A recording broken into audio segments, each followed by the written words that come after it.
times. It is my pleasure to have Jay Dyer back on the show.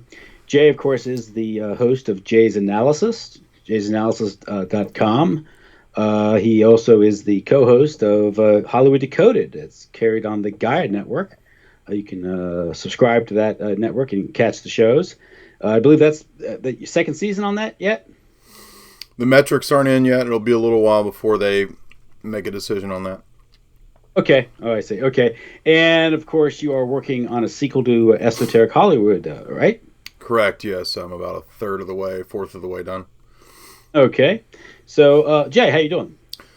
Doing well. I'm glad. I was snowed in for 8 days, so I was going crazy like that cabin fever movie. I was losing my mind, and like I said on Boiler Room, I was eating my toenails and chewing the skin off of my fingers.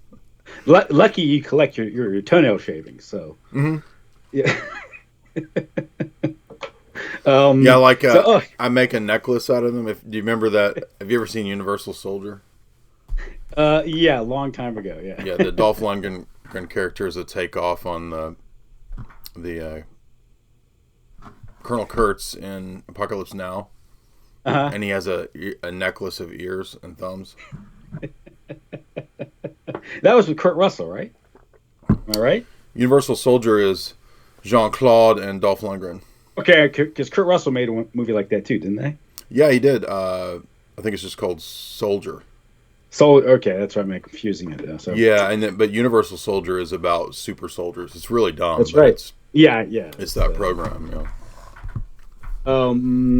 So finally the thaw came in, and now you're able to go out and you're mobile again. Yeah, 8 days that was pretty crazy. And it was 0, negative 10 degrees every day, so you couldn't really go walking, and that's not much fun.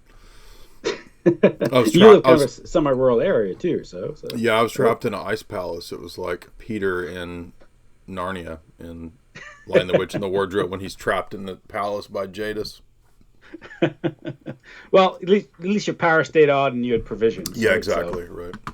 So accentuate the positive there. So, we forget though. The weird thing is that it made me notice we forget about how close we are to mortality and nature. Oh yeah, because we're so used to the conveniences of modernity, and then after 7 days of being stuck inside a ice cube, you realize that if the power went out, you could freeze. Yes. Do you have a fireplace? No. Oh, yeah. So we have a fireplace, so if enough wood, so if something would happen, we can always do that. So, we haven't had any weather like that up here yet. We've had some cold spells, but no meaningful, measurable precipitation or anything like that. So, well, actually, in that front, it got so cold that Tallahassee, which never gets super cold, Tallahassee was 19. That never happens. It must have drove them nuts down there. That's insane. Yeah, 19 degrees in Tallahassee. Jeez. Right. I mean, and I don't ever remember it being -3 in Tennessee. I don't ever recall that in my lifetime. Yeah, I mean, that's cold for Anchorage, Alaska in the wintertime. Yeah. So, wow. Well, tonight you've done a number of talks. You're continuing this series, this globalist book series. Mm-hmm. And, I think this time you covered Bertrand Russell, Edward Bernays, Edward Lilly, the MK Ultra guy, the psychedelic guy, LSD guy. John Lilly, yeah, John Lilly. I'm sorry, Edward Lilly's the other guy. Yeah, John Lilly. Edward Lilly's the Catholic. And you had a number of talks, which is, I think, somewhat related. You talked about Western civilization and so-called shithole countries, and also this Davos, this World Economic Forum, this Davos meeting, and globalism. Mm-hmm. So you've covered a lot since I last talked to you. So what do you want to cover first? This globalist book series, these characters and how they're related. They kind of represent a certain class or at least a certain worldview of the elite. So how do you want to go into it? Well, I mean, being stuck inside an ice cube is good for making videos. There's really nothing else to do. You have books and videos, but so The, that's the, pretty view, much the what I viewers watch you did. go crazy. The viewers get the benefit of seeing you just descent into madness as each day goes by. I think every video I put up, the commenters believe that I've descended further into madness. So that's standard fare, literally every time. So, but I think probably since we last talked, yeah, we've covered quite a few globalists. You and I did talk about Kessler and H.G. Wells and Jonas Salk. And then I did Charles Galton Darwin's genocide plan for the next million years. Isn't it interesting that we're told that we have to be concerned with empiricism and the immediate data and reason, and then when we read Charles Galton Darwin, one of the top figures of that Royal Society type clique, we get this wild, fantastical science fiction narrative of how there's going to be Eloi and Morlocks evolving in the next million years, which is all just ludicrous. But yeah, I mean, I don't know I don't know what I'm doing next weekend. So, I mean, it's a bold prediction. it's a very out there book. But Yeah. setting aside the sci-fi LARPing, he does talk about a lot of the similar patterns that we saw in Russell and other big geostrategy planners. And one of those was right away he talks about attacking the food. So he goes after the importance of altering man through food. And this is another pattern throughout all of these characters that we've seen. Russell said you have to immediately get control of the resources in food. You have to get control of the food, is what H.G. Wells said. Charles Galton Darwin says it. And I've read the sermons and different... I've read Sir Francis Galton and I've read Malthus. So I know where these people are coming from. And this, of course, would be one of the main differences I have with the alt-right. So hopefully I'll actually have a couple debates coming up with some... fairly prominent alt-right people, and hopefully we'll get to debating some of these topics. But yeah, with Galton Darwin, you have this idea that evolution can be commandeered, and that's what we saw with Kessler. Kessler's whole program at the end of Ghost in the Machine was the commandeering of evolution by man. Russell says the same thing. So again, they're all saying the same thing, and so that right there shows you that there's actually a unified conspiracy. It's the open conspiracy, as we saw H.G. Wells describe it. So DNA, genetics, all of that, rather than actually being something that testifies to a creator and to order and to meaning, for these guys, it's all just something there for man to manipulate and turn to his advantage. And by doing what we mean by this is dysgenics. So this will play into the topics you mentioned in terms of shithole countries and so forth. And dysgenics is the active attempt to mess up the genetic structure and the progeny of some other group of people. So eugenics would be the intent to keep your lineage, your progeny, healthy, safe, secure, in some degree pure, and that can take on many different forms or different aspects. But a lot of people, and this is a real distinction, it's not me making this up, but a lot of people get confused with this because they assume, eugenics means that anything, the left will talk about eugenics a lot. This means anything to do with people group, ethnos, race, etc., etc. We don't want anything to do with that.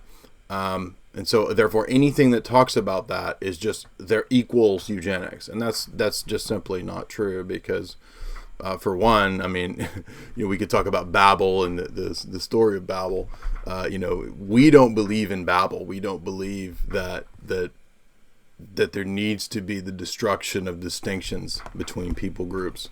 And that's essentially what was happening at Babel, was that it was the blending and the creation of the big blob, to worship Nimrod. And in our view, God divided the nations for a reason in Genesis 10 and 11. So So we don't want to go back to Babel, and we necessarily then want to maintain these distinctions. So that will play into the Western shitholes and all that kind of stuff that I talked about in that video. But this, again, does relate to Charles Galton Darwin, because as we saw with the characters like Russell and others, Russell actually, when I got into Impact of Science on Society, which I haven't talked to you since I did that book, there were some really phenomenal statements that in many ways topped what he talked about in Scientific Outlook, because he actually says that I'm worried about Russia. I'm worried about that civilization being a challenge to our dysgenics, radical technocratic scheme that we want to put in place. And so we have to promote abortion. We have to promote, that's why he goes and meets with Lenin. So when you read V.I. Lenin, and when you hear Lenin talking about controlling resources and creating artificial scarcity, he's no different than Bertrand Russell. They might differ on a couple things, but by the end of Impact of Science on Society, you realize that the so-called Western elite liberals and the liberal imperium are just another costume, another mask of the same people putting into play the Soviet experiment. And isn't it interesting that Russell refers to the American experiment, the Soviet experiment, the socialist experiment? They're all experiments to see what's the best way to dominate man.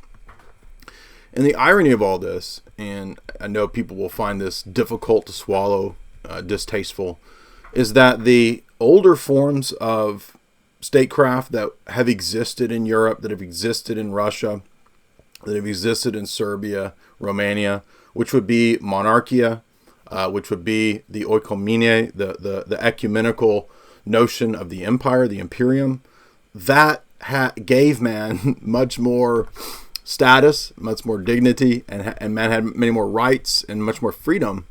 Yes, in an imperium and in a monarchy, men had much more freedom than they possess in the attempts to resurrect or create the purely rationalistic techno-state. And that's really what the Soviet experiments were. And so that explains why David Rockefeller can write From a China Traveler in 1973 in the New York Times and say how awesome Mao was. That's why Bertrand Russell can say how awesome the Bolsheviks were. And why were the Bolsheviks awesome? Because they were stamping out Christian civilization. Yeah, an interesting point there. You made that point about Bertrand Russell and targeting Russia as an adversary, a stumbling block to the globalist agenda, is that he distinguishes the Bolsheviks from Russia, meaning that the Bolsheviks are agents of the West, of the Masonic West, to destroy Russia, because the traditional Russia is recognized as an adversary to the Anglo-American or Anglophile world, this Masonic world. And that's a lot of people don't make that distinction, because even today when they're talking about Russia, they say, well, they're just like the Soviets. Well, the Soviet Union, the Bolshevik regime, the Leninist regime, was imported from the West. And that's why Bertrand Russell would say, I just thought it was interesting that he distinguished the Soviet regime from Russia, whereas a lot of people in the West are unable to do that, or were unable to do that during the Cold War. They didn't see that dimension or that level of, I guess you could say, intrigue to the Cold War. Yes, I was looking for a book. I don't see it, but it's Dr. Richard Spence, who I did an interview with a couple years ago on his book on Crowley, who as an asset. His newest book, which I've read a little bit of, is intended to kind of be a sequel to the work of Anthony Sutton. So what he writes about in this new book is a more detailed analysis of exactly who was funding the Bolsheviks. And yes, many of them were atheistic Jews, and I think that they probably did have a vendetta against the Tsar and so forth. But it wasn't everybody Jew. And not everybody who supported them was Jew. So you have this confluence, this sort of agreement between a kind of vengeful I don't want to say Zionism, because I don't know that they were necessarily Zionists yet, but the Jewish attitude towards, pogroms and the czars and so forth, which this is the Jacob Schiff's, and Samuel Untermeyer's, these guys, And I've read Warburg's letters where he talks about the supporting the Bolsheviks, so that's all true. But if you were like, say, you're a member of the Round Table, the Inner Circle, and you have this ethnic group which has some considerable influence and now financial power in the West, in New York and London. These are the people you would enlist in this project because they have a tangible ethnic animosity against Russia. So obviously they're going to be part of the plot, and they're going to be very effective. So. Right, exactly. And so, there's plenty of other interests that are involved in this. It's not it's not just Jewish banking houses, and we covered that in depth in The Tragedy and Hope. But certainly in the background of the British financial elites, you do have Lord Rothschild. I mean, there's no question about that. Yep. I covered that extensively in the Anglo-American Establishment book talks that I did, those two. And then that came up in the Davos lecture because... or the Davos interview and talk that I did. So anyway, what we have is different attitudes and angers that can be harnessed. So that's how, for example, we wouldn't say, Mao's revolution in China was Jewish. I don't really think it was. I think that you had the OSS going and training Mao's guerrillas, and you had Western aid and support for Maoism, and then you have a few decades later David Rockefeller saying how great Mao was and how great it was to set up Chase Bank in communist China, and that's how Walmart exists. It's because of this. I mean, this shows you that this is a scam, right? I mean, and I'm really I'm going to start going on the offensive, actually, and really starting to debate with a lot of the so-called capitalists and people that are really, because a lot of them love Walmart, and Walmart's a great example of something that was not Sam Walton pulling himself up by his bootstraps, but was something engineered with the aid of the Rockefellers. I mean, that's how Sam Walton. Yeah, it was the trilateralist plot in the mid '70s to bring China on board as this manufacturing exactly giant. At the same time, they're playing games with the currency, with the Yom Kippur War, the creation of the petrodollar. This is going to have long-standing effects on the U.S. economy because as the dollar is enthroned as the world reserve currency because of the petrodollar, it's going to create the macro effect here in the United States. It's going to subsidize imports and make exports more expensive. That's going to lead to the deindustrialization of the United States, which fits this trilateralist agenda. At the same time, something like Walmart, you've heard connections of Walmart and also Tyson's Food to Mena, Arkansas, and the cocaine. Exactly. It's not this clean-cut market process going on here. It gets really interesting. Yeah, to say that. Well, Russell says in Scientific Outlook, I tweeted this out, got like 500 shares and likes.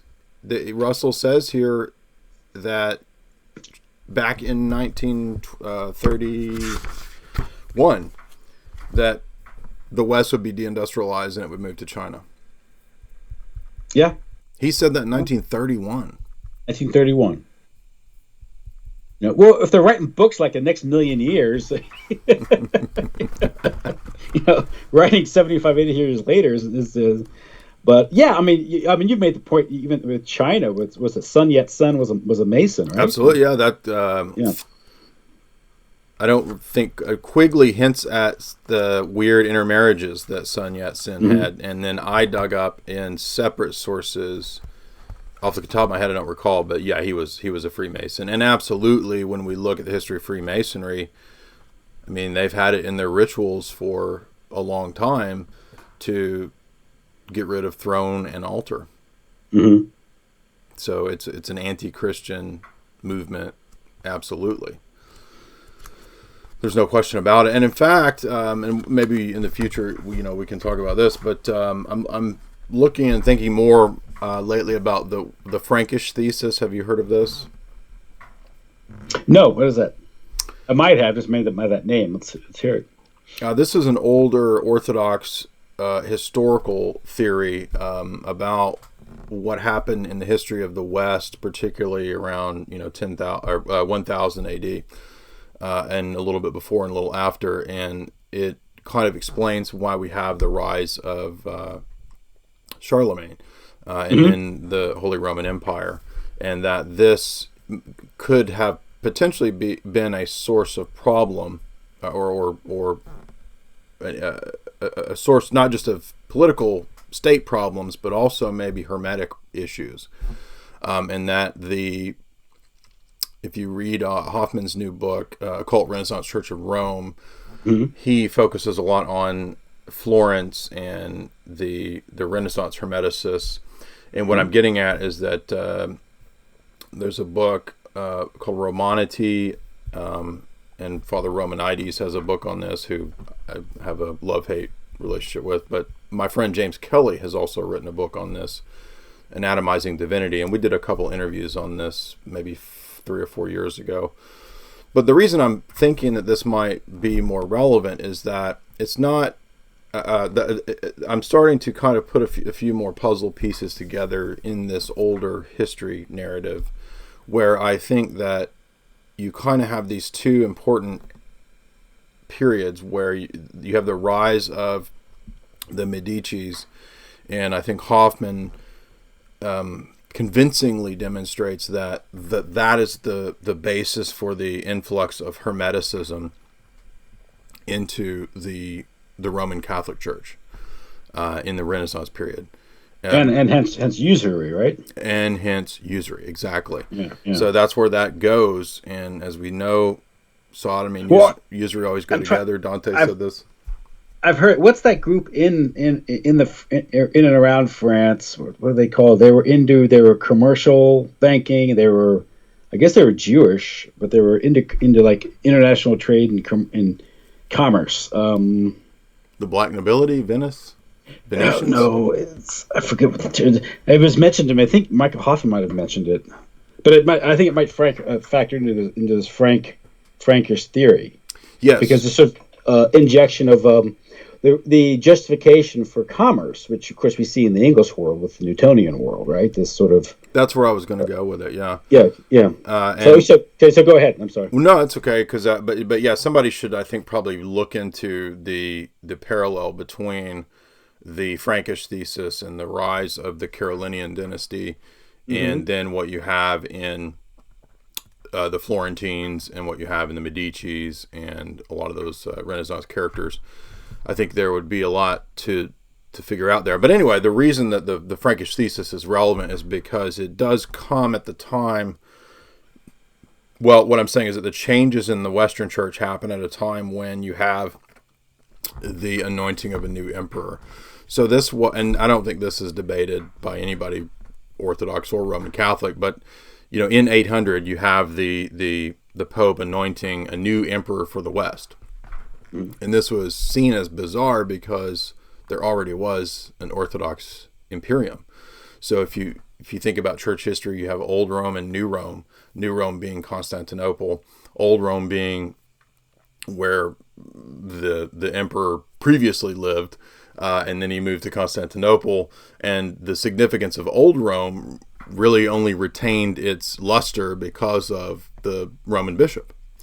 And then you have Constantinople taking on a primacy, not just because of the Bishop of Constantinople, the Patriarchate, but also because of the Imperium. This is, of course, during Constantine, right? So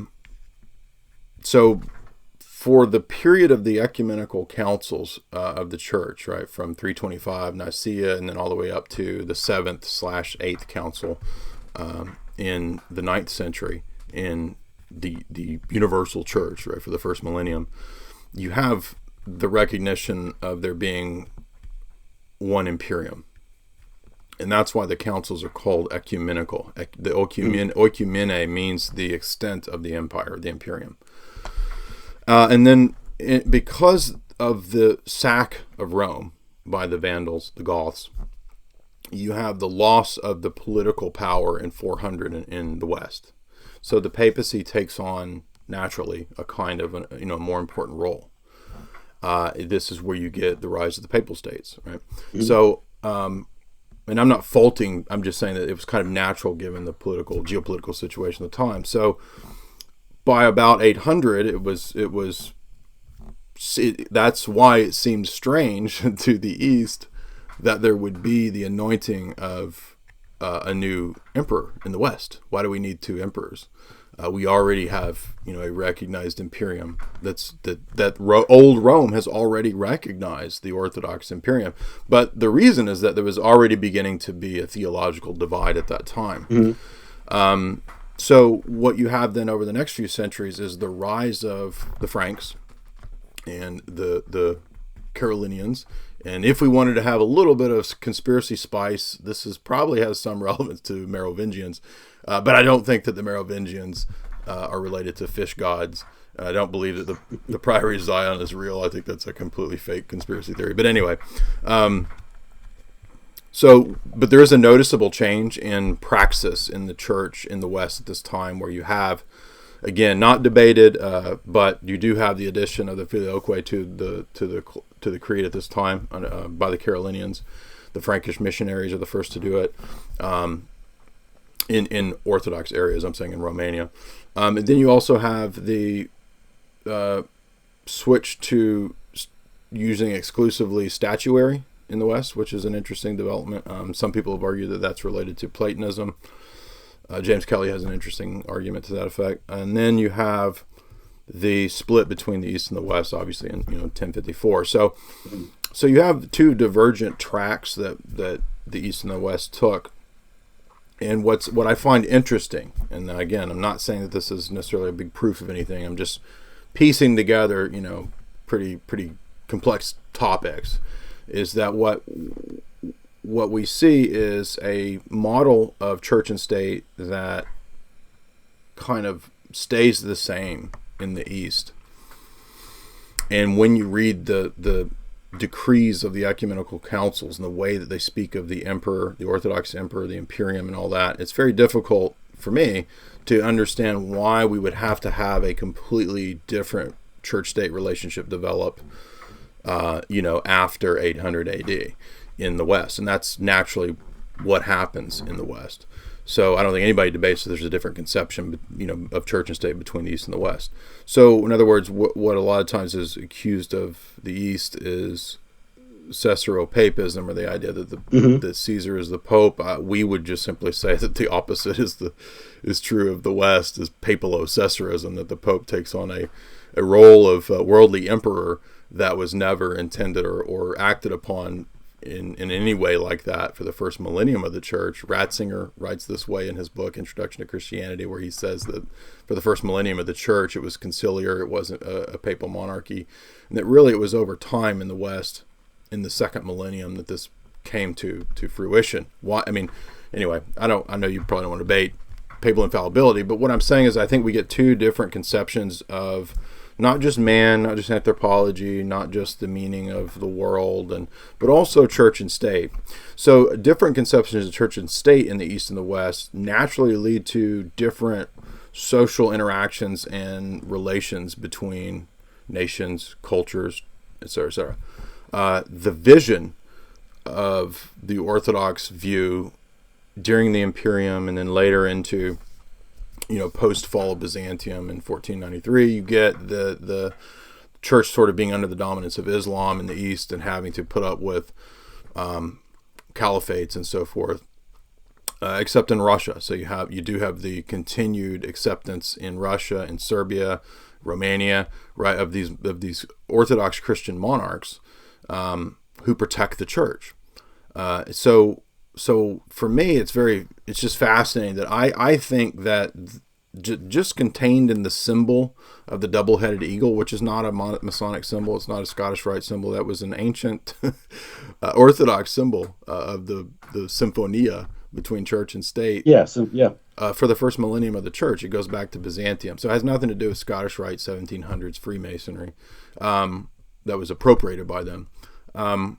But that's clearly what you see continuing into to Russia, for example, into Serbia, and in many of these nations, their flags. We have these traditional images on the flags of these countries. So so the vision of this idea is that there is a harmony between the one and the many, ideally.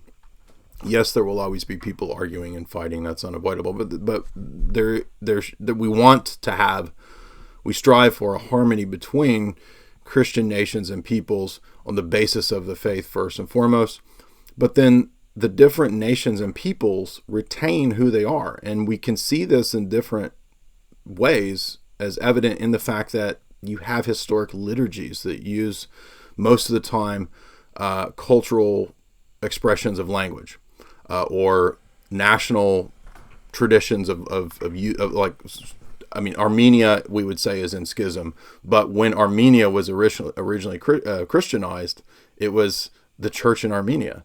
It was the church in Georgia. It was the church in wherever, Ephesus, which is, well, that's modern day Turkey. But what I'm saying is that for the first millennium of the church, the conception is that the national churches meet together and are unified under the banner, not of a patriarch of Constantinople as the emperor, not under solely one supreme monarchical bishop, but under the college of the bishops at the ecumenical councils, all of which were called by the emperor. So I think that the fact that the emperor called all those councils, I think that's a testament to a different conception of church and state, and that the bishops from these different countries represent the people groups. And the fact that they maintain and continue their linguistic traditions through things like the liturgy. To me, that says that the intention of God is not to get rid of nations, to blend everything into a Babel, but to maintain distinctions, and that we can have unity in the midst of distinction. So, and I know I'm rambling, but I'll make one more point on this.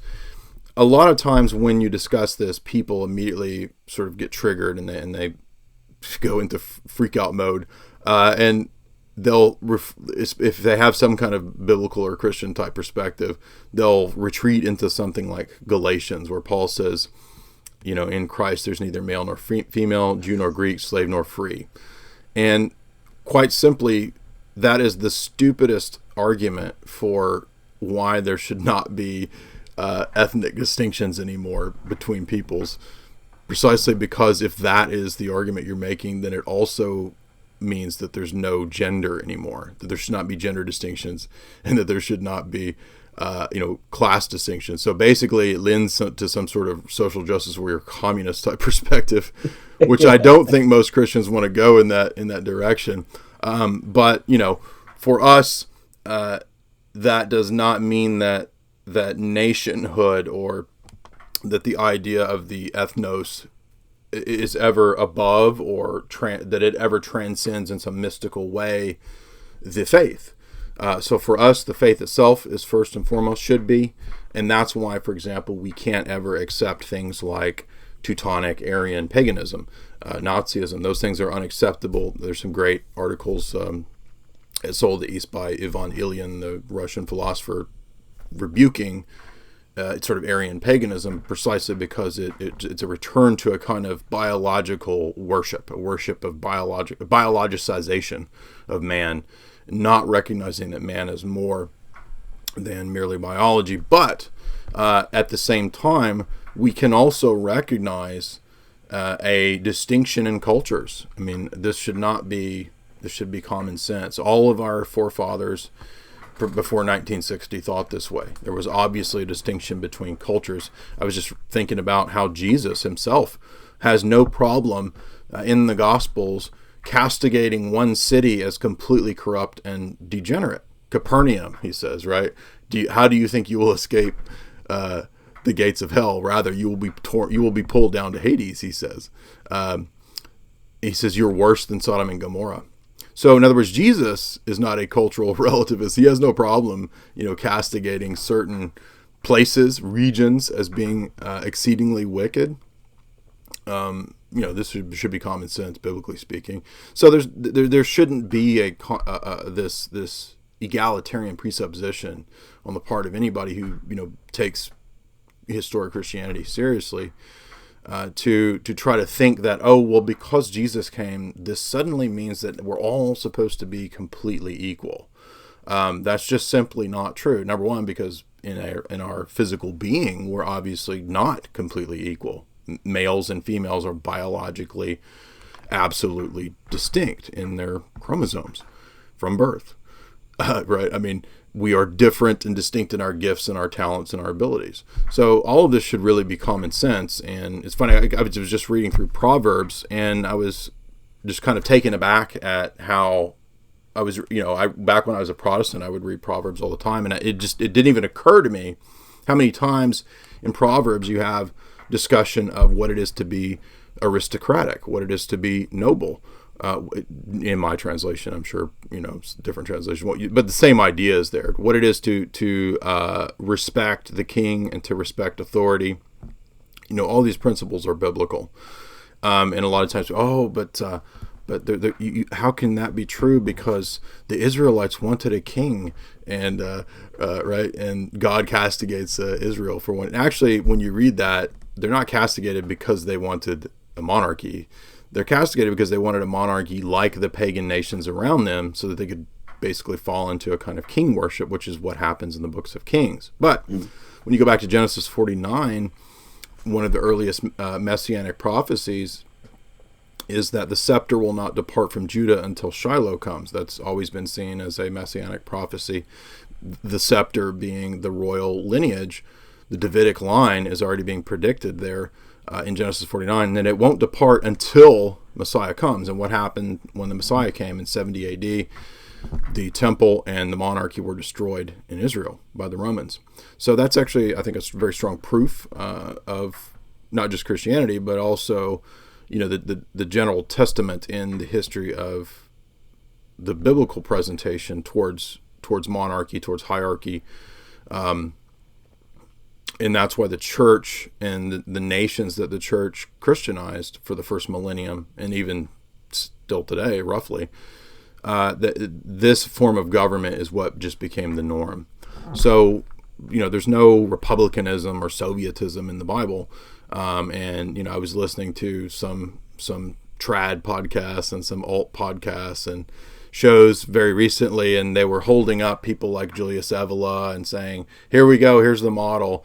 And I'm sitting there thinking, Julius Evola promotes Crowley and butt sex. So I'm gonna hold up this as the model, the Orthodox Study Bible, and I'm going to say that a better model would be not just a rank sort of pagan worship of will to power and butt sex, but actually, this is what happens, by the way, in Kings. They actually turn to male prostitutes in the books of the Kings under Jeroboam when the Samaritan religion is set up. So they were falling into the same problems then. But anyway, my point is just that I think we get two rival conceptions of what it is to retain your identity between East and West ultimately. And I'm not being unfair to Catholics here. I'm speaking more so of the West in general, how it now has fallen into a completely Tower of Babel perspective where they want to try to force everybody into a monoculture and destruction of genetic distinctions. I think that's by design. You have countless globalists who write about it being by design. It's not hard to figure that out.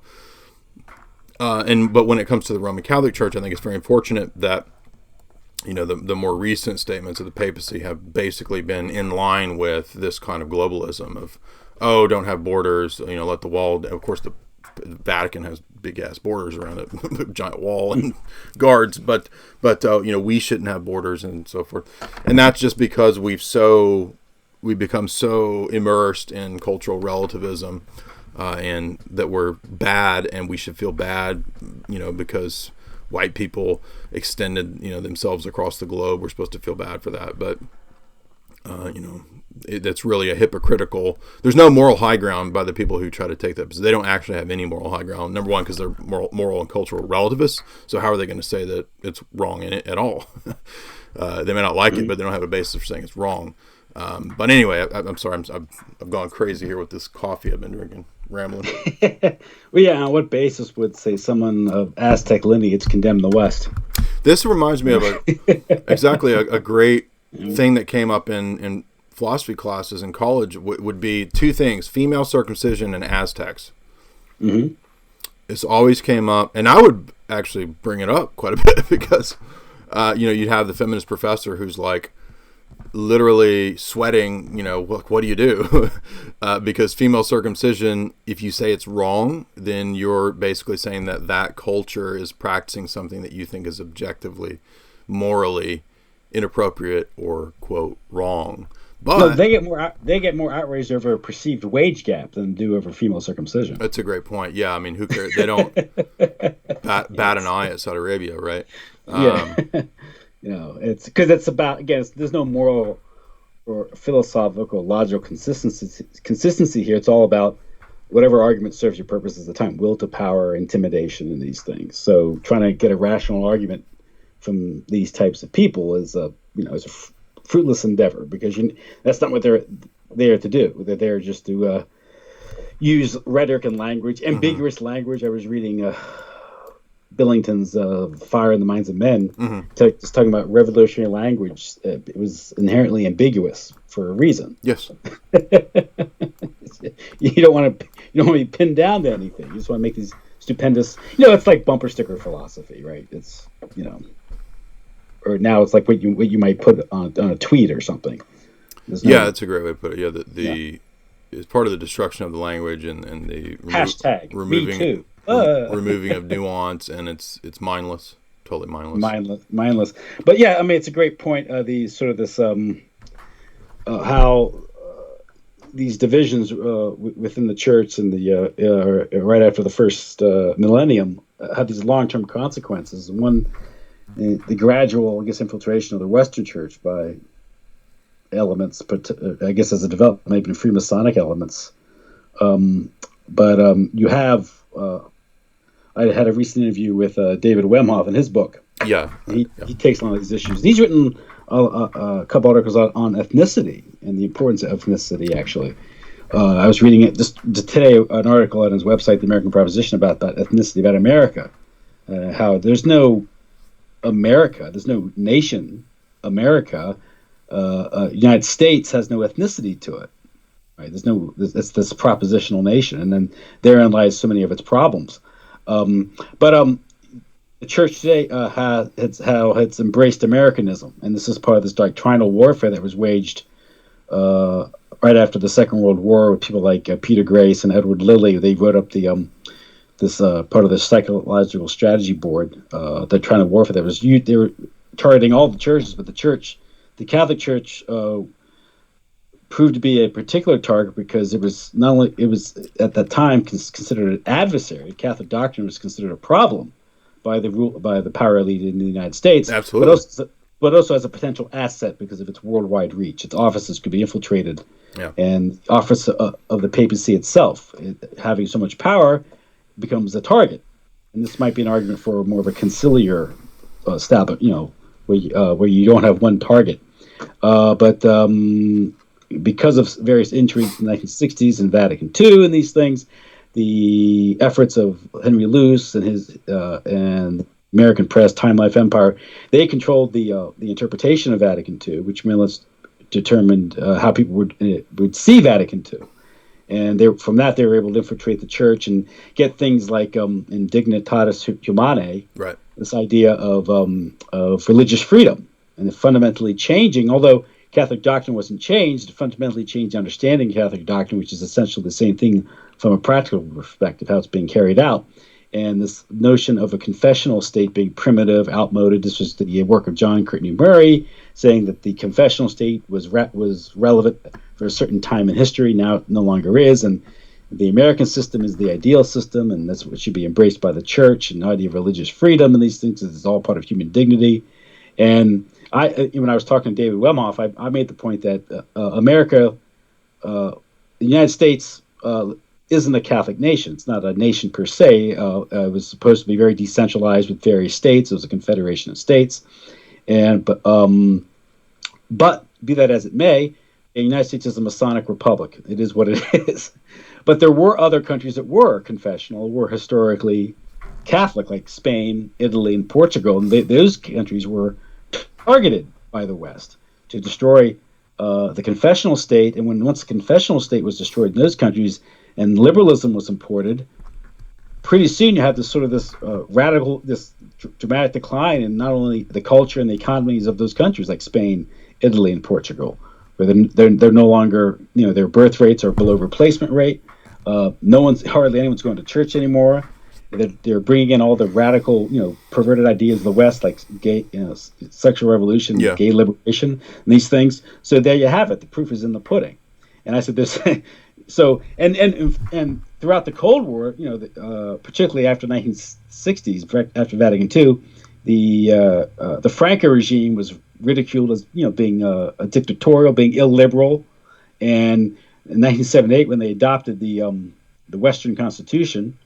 After Franco, I think Franco died in 1975, they finally adopted a Western liberal constitution. Spain became a typical, Masonic republic with all the inherent problems. Yeah, abortion, gay rights, all that. Yeah, right.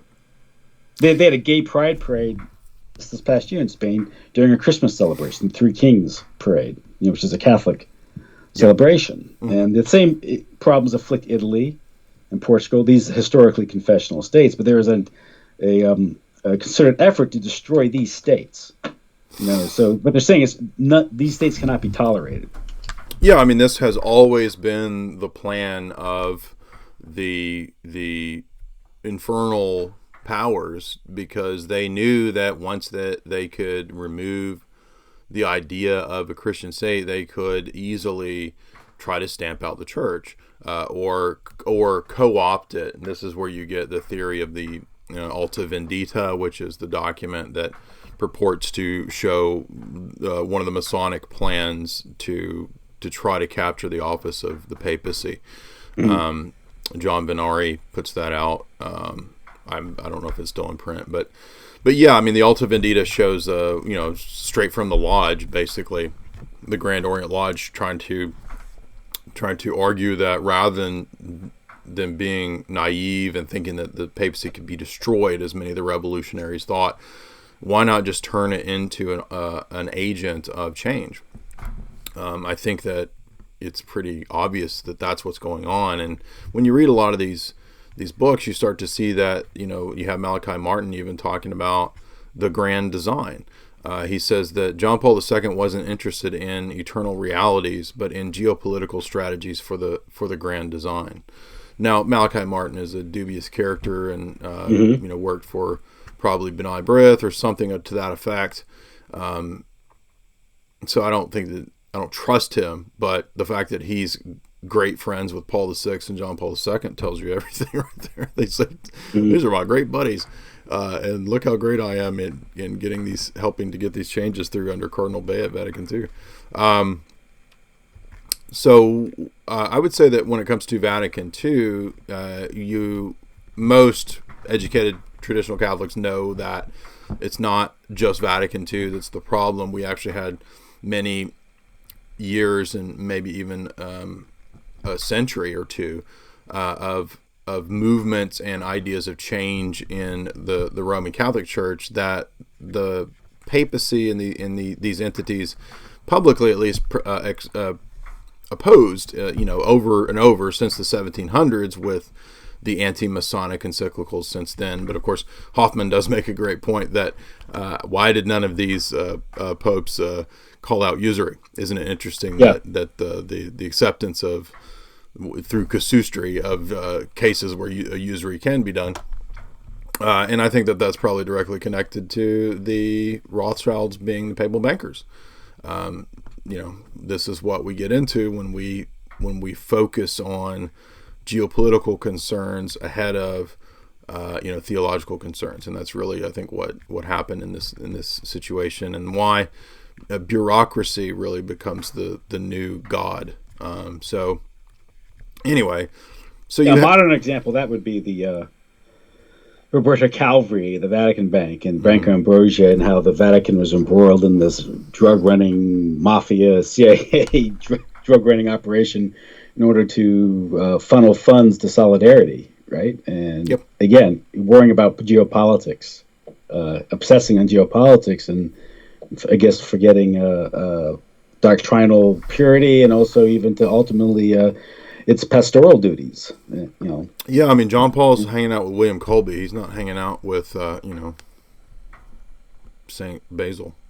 Or he's not reading Saint other, Basil. He's reading William. He's reading William Colby's intelligence report. And the other, what's his name? The other Catholic CIA, CIA. What was his name in the 80s? Marcinkus? Casey. Oh, William Casey. William Casey, yeah, who was well, some of the things he's been tied to. But yeah, is it interesting? I was Pope Francis. Am I right though? Wait, am I getting Casey and Colby? Is it? I thought it was Colby came up with the Templars and met with John Paul, wasn't it? Well, Colby was Catholic. He's a director of Central Intelligence in the 70s, and then Casey was a Catholic member of the Knights Templar in the 80s, and he was involved, of course, a lot of intrigues and Iran Contra, and, okay, that and among other things. Yeah, in just this last spring, Pope Francis, I think in the magazine La Croix, in a response to a question posed in an interview about the separation of church and state, and Pope Francis said, "States must be secular. Confessional states end badly. That goes against the it goes against the grain of history," he said. So this, but from what I understand, this is a contradiction of Catholic doctrine about the state. I mean, there's no question, right?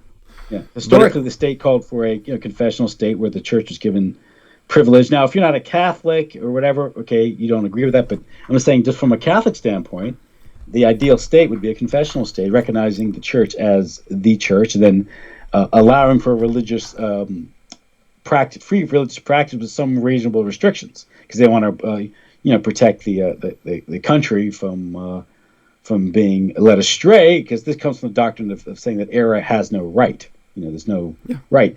And I guess from the liberal standpoint, this is perceived as being illiberal because we're all individuals and we're supposed to make these choices ourselves. But this goes to the root of the question about.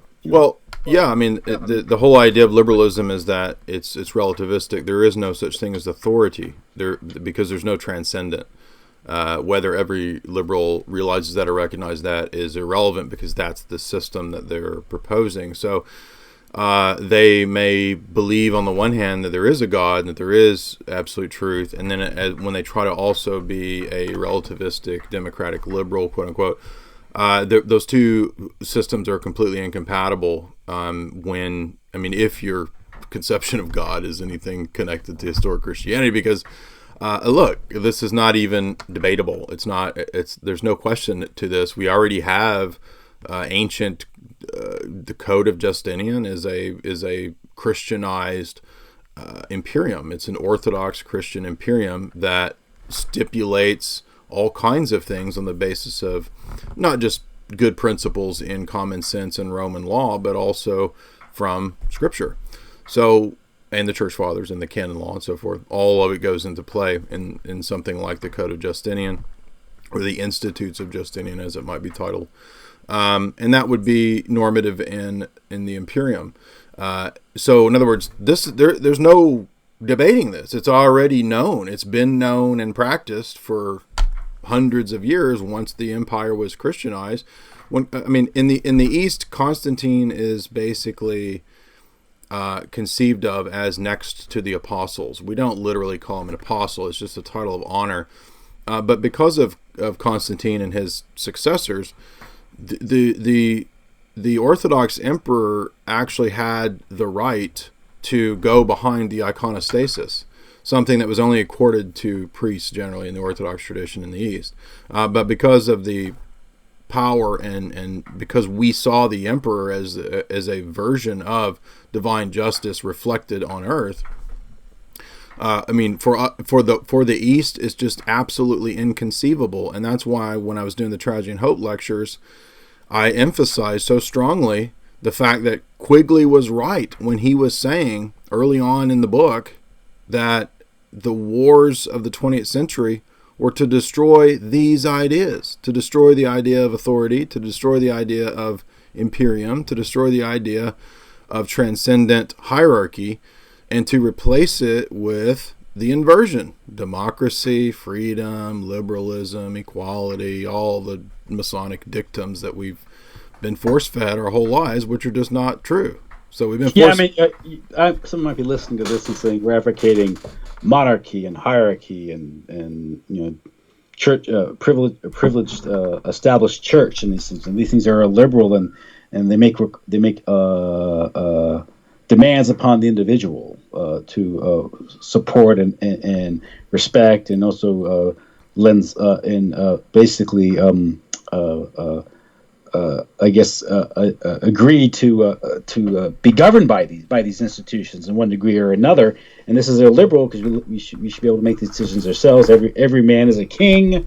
These things, and we should not be subjected to arbitrary rule of a bishop or a king, because it's all arbitrary. Because this claim of having some sort of divine right or claim on the throne is all fake anyway. And man will be free when the last king is strangled by the intestines of the last priest. Is that Voltaire or Diderot? Is something like that, yeah. It's great rhetoric again, but let's think about this, okay? But your claims about Masonic republics and democracy, I can hear it in your voice, is the confessional state can be illiberal. It can at times appear to be arbitrary, I guess. It can there's certain restrictions on your liberties in such a country, such a state. But let's not give governments in the West a free pass. I mean, there's claims, the claim of us being free and us having the representative government and constitutions. That's a false claim, because the government doesn't follow the Constitution. Mm-hmm. The courts are there to come up with arguments to avoid the Constitution, to shred it when it suits the purposes of the government or the oligarchs. We have bureaucracies. Look at the bureaucracies in the West now, for Pete's sake. Look at taxation. Look at government spending. Look at the public debt. Look at the wars. Look at conscription. Mm-hmm. We're not free in the West. So we're less free under democracy. We're less free under constitutions. And I think you've made this point in the past with even Hans Hermann Hoppe, the libertarian. From a libertarian perspective, democratic republics and constitutions are a bad deal if you just look at the numbers, because government spending under democratic republics is 10 times more than it ever was under divine monarchies, under traditional confessional states. Right. So from a liberal standpoint, it's a bad deal. Right, because it's things that are contrary to nature. Nature is hierarchical. Things that are contrary to nature don't work. But sometimes they're intended to not work. That's the point of democracy, because it's always been a tool of moneyed oligarchy. And moneyed oligarchy doesn't want prosperity. It doesn't want things to actually get better, or for there to be invention and creativity and the arts and freedom. Democracy, by its very nature, has to constantly subvert and constantly invert and constantly focus on the base, because its whole principle is the baser desires of man and how to control it, because that's how you create the lowest common denominator. Now, in the situation that you were talking about with monarchies and this kind of stuff, and so in the history of the church, you didn't have the church going out and setting up monarchies. That's ridiculous. What you have is the church Christianizing the Roman Empire and being persecuted by the Imperium for 300 years before this famous dictum, the blood of the martyrs is the seed of the church. So eventually you have the Christianization of the Roman Empire, and as I try to show in a lot of the recent talks, the evangelical and Seventh-day Adventist conspiracy theory type view that says that the Christianity of the first 3 centuries changes radically after Constantine. None of that's true. You can read all the church fathers for the first 300 years, and they teach the exact same things the church fathers in 300, 400, 500 taught. But I wanted to read a real quick quote here that addresses the point you made from Father Seraphim Rose's book Nihilism, and this is in my recommended reading page for those that are interested. And he makes the point that I'll read this quickly here. The blindness of the liberal is a direct antecedent of the nihilist, and more specifically of Bolshevism. For the latter is only a consistent and systematic application of liberalism.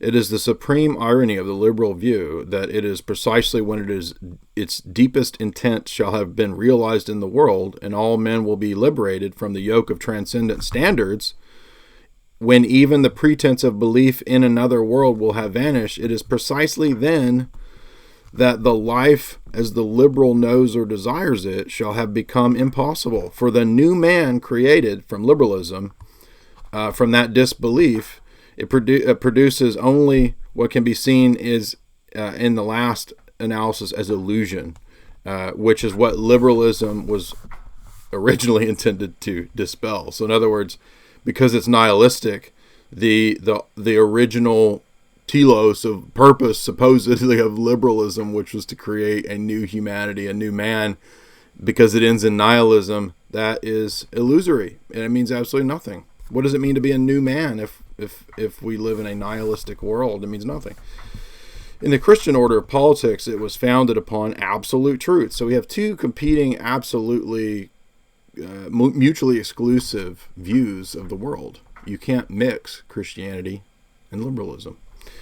He says, we have already seen, this is real quick, this is the end, in the preceding chapter, that the providential form that of government that took place in, well, let me read that. Let's say the principal providential form government took in union with Christian truth was the Orthodox imperium, wherein sovereignty was vested in a monarch and authority proceeded from him downwards through a hierarchical social structure.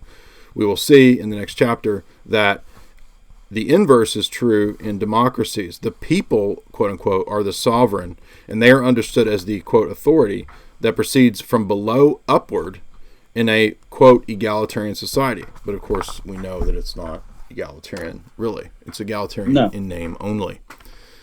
But it becomes a tyranny precisely because it's a religious commitment. And that's another point I want to stress to in regard to what you're saying about modernity and liberalism, is that this is even something that nihilistic postmodernists have seen about liberalism, like I just went blank. The gay Jesuit, former Jesuit postmodernists.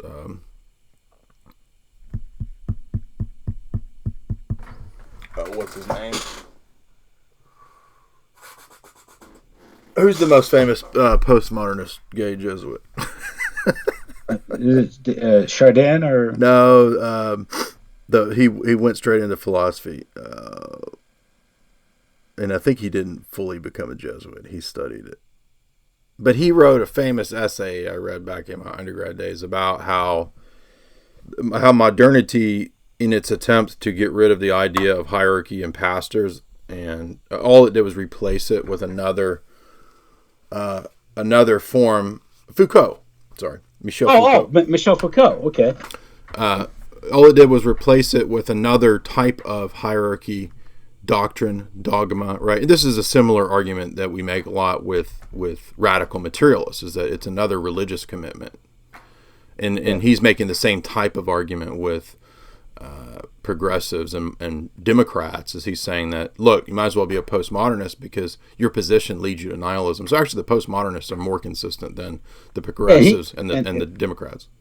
This is 1975, I think, at the Death Valley, where he made a deal with the oligarchs where he'd promote sexual liberation and forget any traditional leftist claims. That's because he was an ardent homosexual, and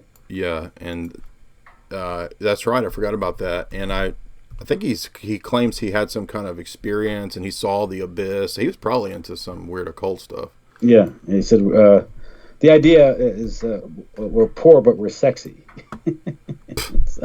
And this gets into this whole thing about that's something that the whole left, the liberal, the French Revolution. They had the Pleasure Dome and the Palais Royal that the Duke of Orleans created. I forgot about that. I forgot about that. It's all about the sensual element to it. It's and it's funny. It gets if you appeal the direct appeal to base appetites and passions is how they get people to. Well, that's how you enslave people, and that goes in the marketing. That gets in the advertising and marketing. Yep, this is and that gets into of course your book when gets back to the books you're covering, which is Edward Bernays. And his whole thing was about that. Exactly. Yeah. I mean, I think most people are familiar with the basics of Bernays and advertising, but what stood out from that book was how tricky and clever so much of it actually was. And a lot of it sounds very common sense, but when you think of it, it's like, oh wow, so it's like P.T. Barnum. He's like a new P.T. Barnum almost. Yeah. And he would come up with these big publicity campaigns is a thing he kind of pioneered. I'm sure most people are familiar with freedom torches and eggs and bacon and all that. But one of the things that I didn't know he was involved in was a giant social experiment with soap and the soap. Yes, the sculpting. Yeah. Soap sculpting, which he said it was really, he even admits how stupid it was. He's like, yeah, this is ridiculous. He's like, but boy, did we sell a bunch of soap by getting people to do soap sculpting. Sculpting. Well, but then he got into, of course, he is during the First World War. He worked for the Creel Committee, the Committee for Public Information, and with Walter Lippmann, all these propagandists. Exactly, from the OSS. These liars. Yeah. And he's the father of modern journalism. So what does it say about journalism? All this stuff is right out of the OSS. I mean, I'm so sick of these people. But I did want to make one more point about the idea of monarchy and all that. Is that so? The church doesn't go out to create monarchs. It goes out to make disciples, and that's kind of what the Great Commission is. And Jesus didn't send us out to be geopolitical power players. That doesn't mean that if you're a geopolitical power player you can't convert to Christ, but it's about what comes first, really. So really, it's just like with democracy. All of this stuff is about putting things out of order the way they should be. You know what I mean? It's like, in a household, you don't make the 3-year-old the head of the household because that's out of order. The household is going to go crazy. There's going to be poop everywhere and food everywhere. Yeah. It would be insane. So the father, has a role. Under him, the wife has a role, et cetera, et cetera. And really everything else in the world, in nature, and society has this rough, same kind of structure to it. And ironically, even lunatics like Kessler admit that. They're like, oh yeah, nature is full of hierarchy everywhere. But we got to be radical egalitarians and destroy hierarchy.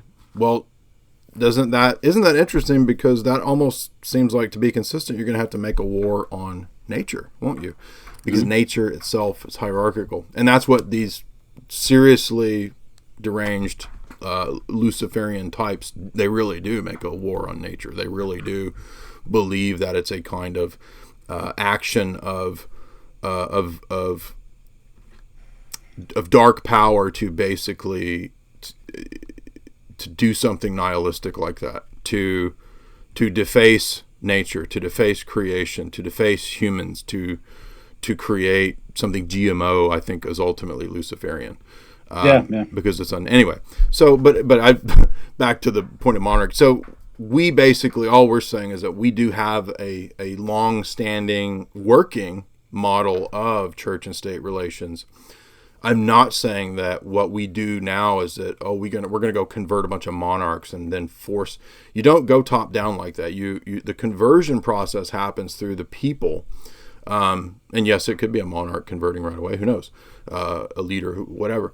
But it's only Christianized societies that take on the role of the confessional state. So this is a point I wanted to make, to stress what you were saying earlier, because people are going to freak out and they're going to be triggered and go crazy. We're not saying that we're going to have a Orthodox emperor suddenly in America and he's going to put to death everybody. That's crazy. That's lunatics. What we're saying is that you have a long process. Usually it takes centuries to convert people.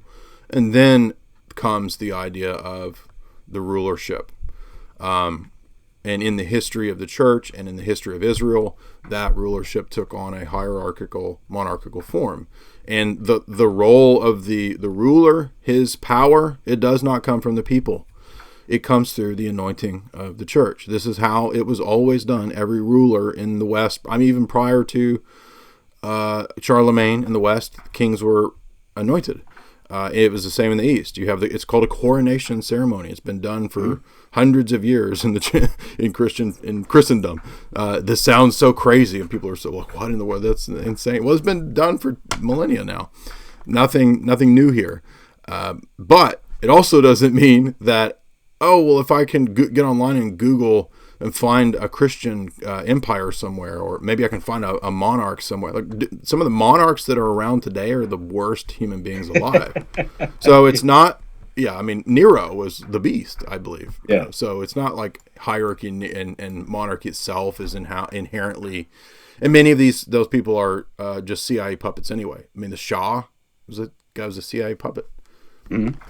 He's supposed to be he supposed to be the reincarnation of the Persian emperor, and he's a puppet of the CIA. So many monarchs are in the modern day are CIA puppets and tools and stooges. Remember we talked about, I think one time that you knew more about it than I did. The Daniel Estlin talks about with the Prince of Monaco and Grace Kelly. Oh yeah. I mean, that guy was totally screwed over by the CIA and the New World Order and all that. So there's nothing inherently great about monarchy per se, and many of those people are degenerates and wicked people. But what we're saying is, like Father Rose said, is that when a place becomes Christianized providentially, the tendency was always to adopt that form of government because it coincided with the theological worldview. I mean, we believe in the liturgy. We sing about the heavenly powers, the thrones, the principalities, dominions. So you have this 9 choirs of the angels underneath God who govern the universe. And that same principle is reflected in not just creation, but also in family relations, in the world. And this has long been taught by Dionysius in the Celestial Hierarchy, Saint Germanus and his commentary on the Divine Liturgy. I mean, this is a classic view of things. So there's nothing new here when you actually know, kind of what this is. Our great heritage. We have such a great heritage and tradition, and people want to throw this away for garbage like Darwinism and garbage like atheism and nihilism, and it's just sad. Well, so from the standpoint of the American Catholic Church, is the proper posture for the Church should have been, or would have been, rather, that if you're American and you're a Catholic, there really is no proper place at the table for you, for America, because America, ultimately, the founding ideas of America is incompatible with Catholic doctrine. And that's a hard pill to swallow, for many people to swallow. But the American state was established. It was a disestablished church, which was something new on the scene at the time.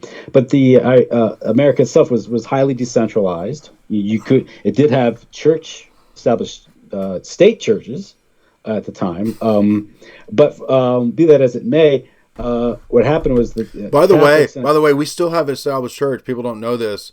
Because all those CIA people, most of them are Episcopals. Yes. So you still have that. No, I'm joking, but go ahead. I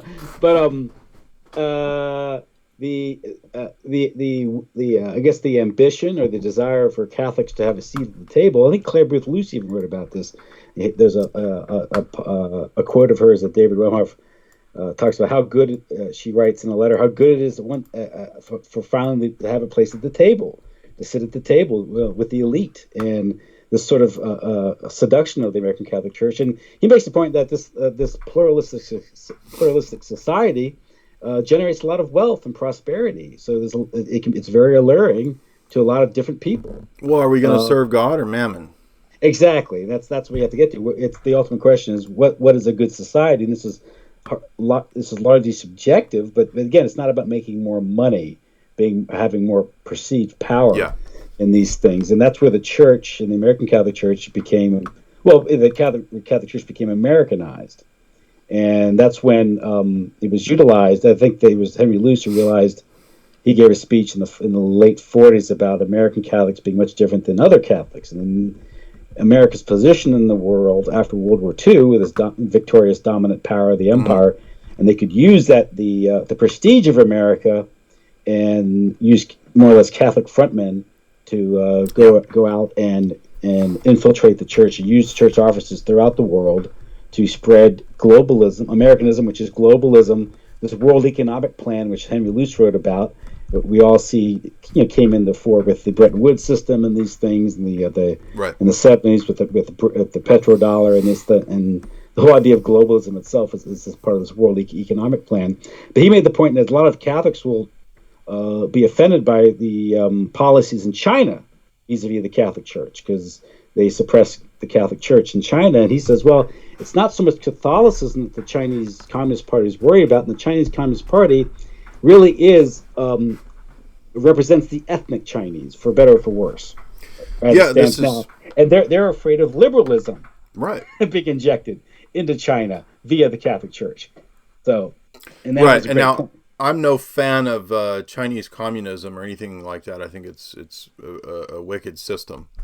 But that is an interesting point, and it is true. And I think once you understand that, I think you've made a big step forward in understanding how the modern world actually works. And you get the same. You have to understand dialectics, right? Exactly. Multi-level dialectics. Yeah, it's just like Russia banning the Jehovah's Witnesses, Scientology, some other weirdo cults.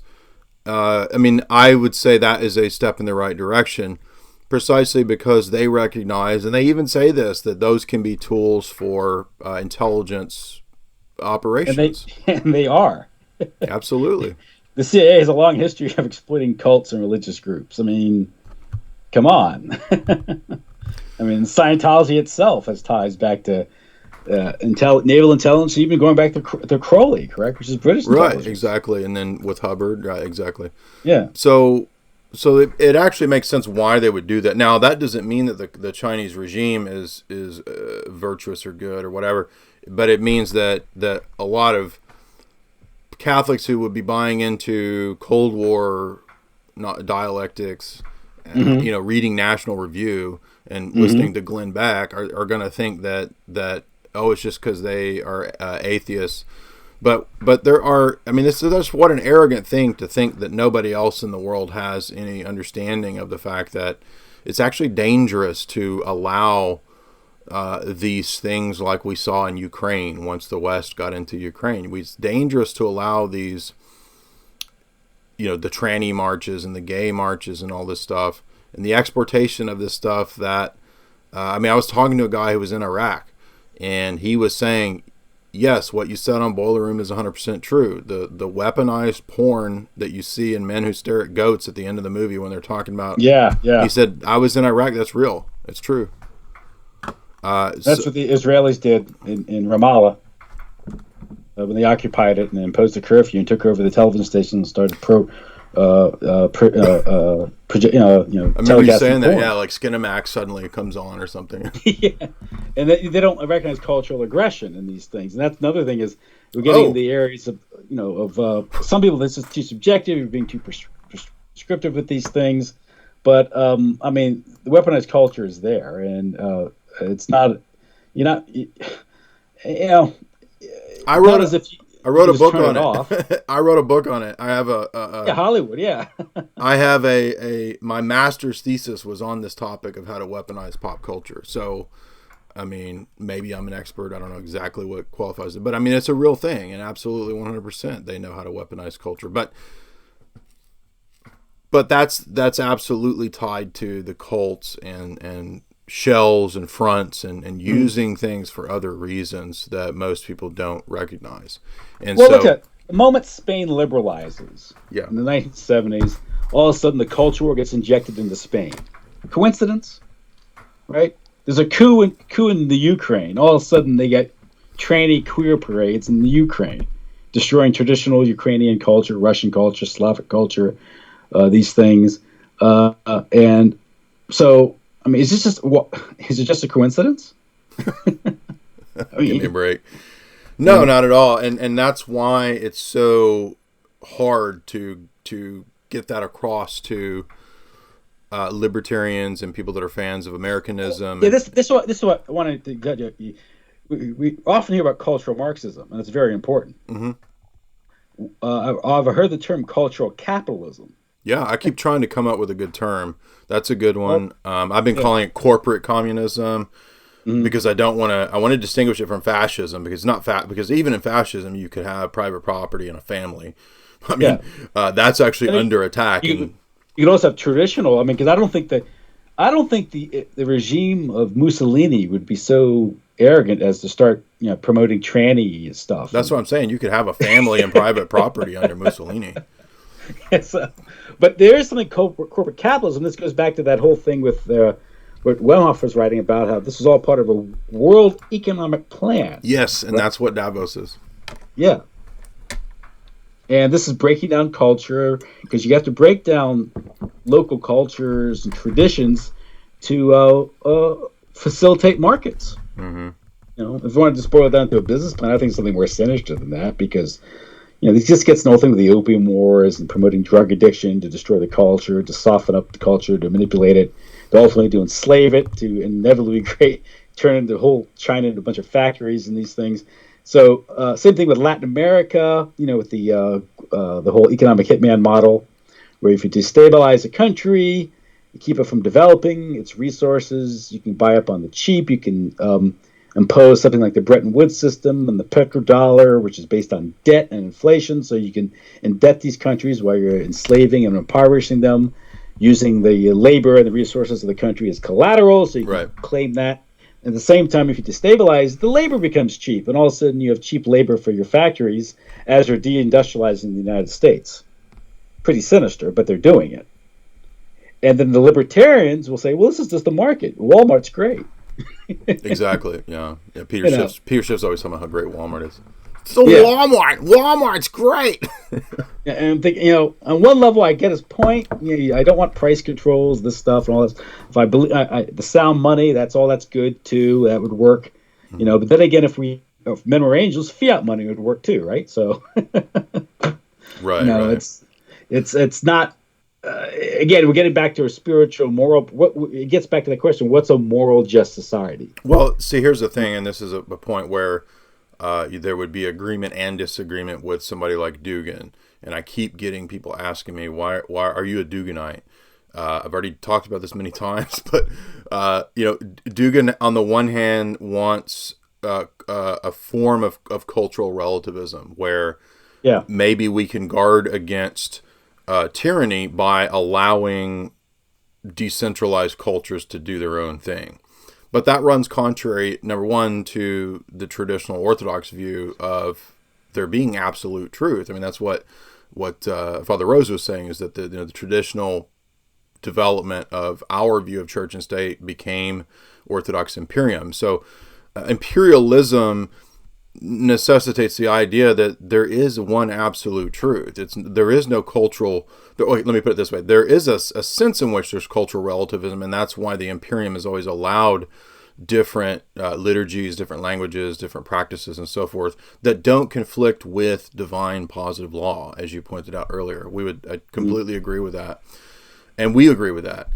For us, the divine positive law is, we would share this same principle with Roman Catholicism for the first 1,000 years. And you're bound by that.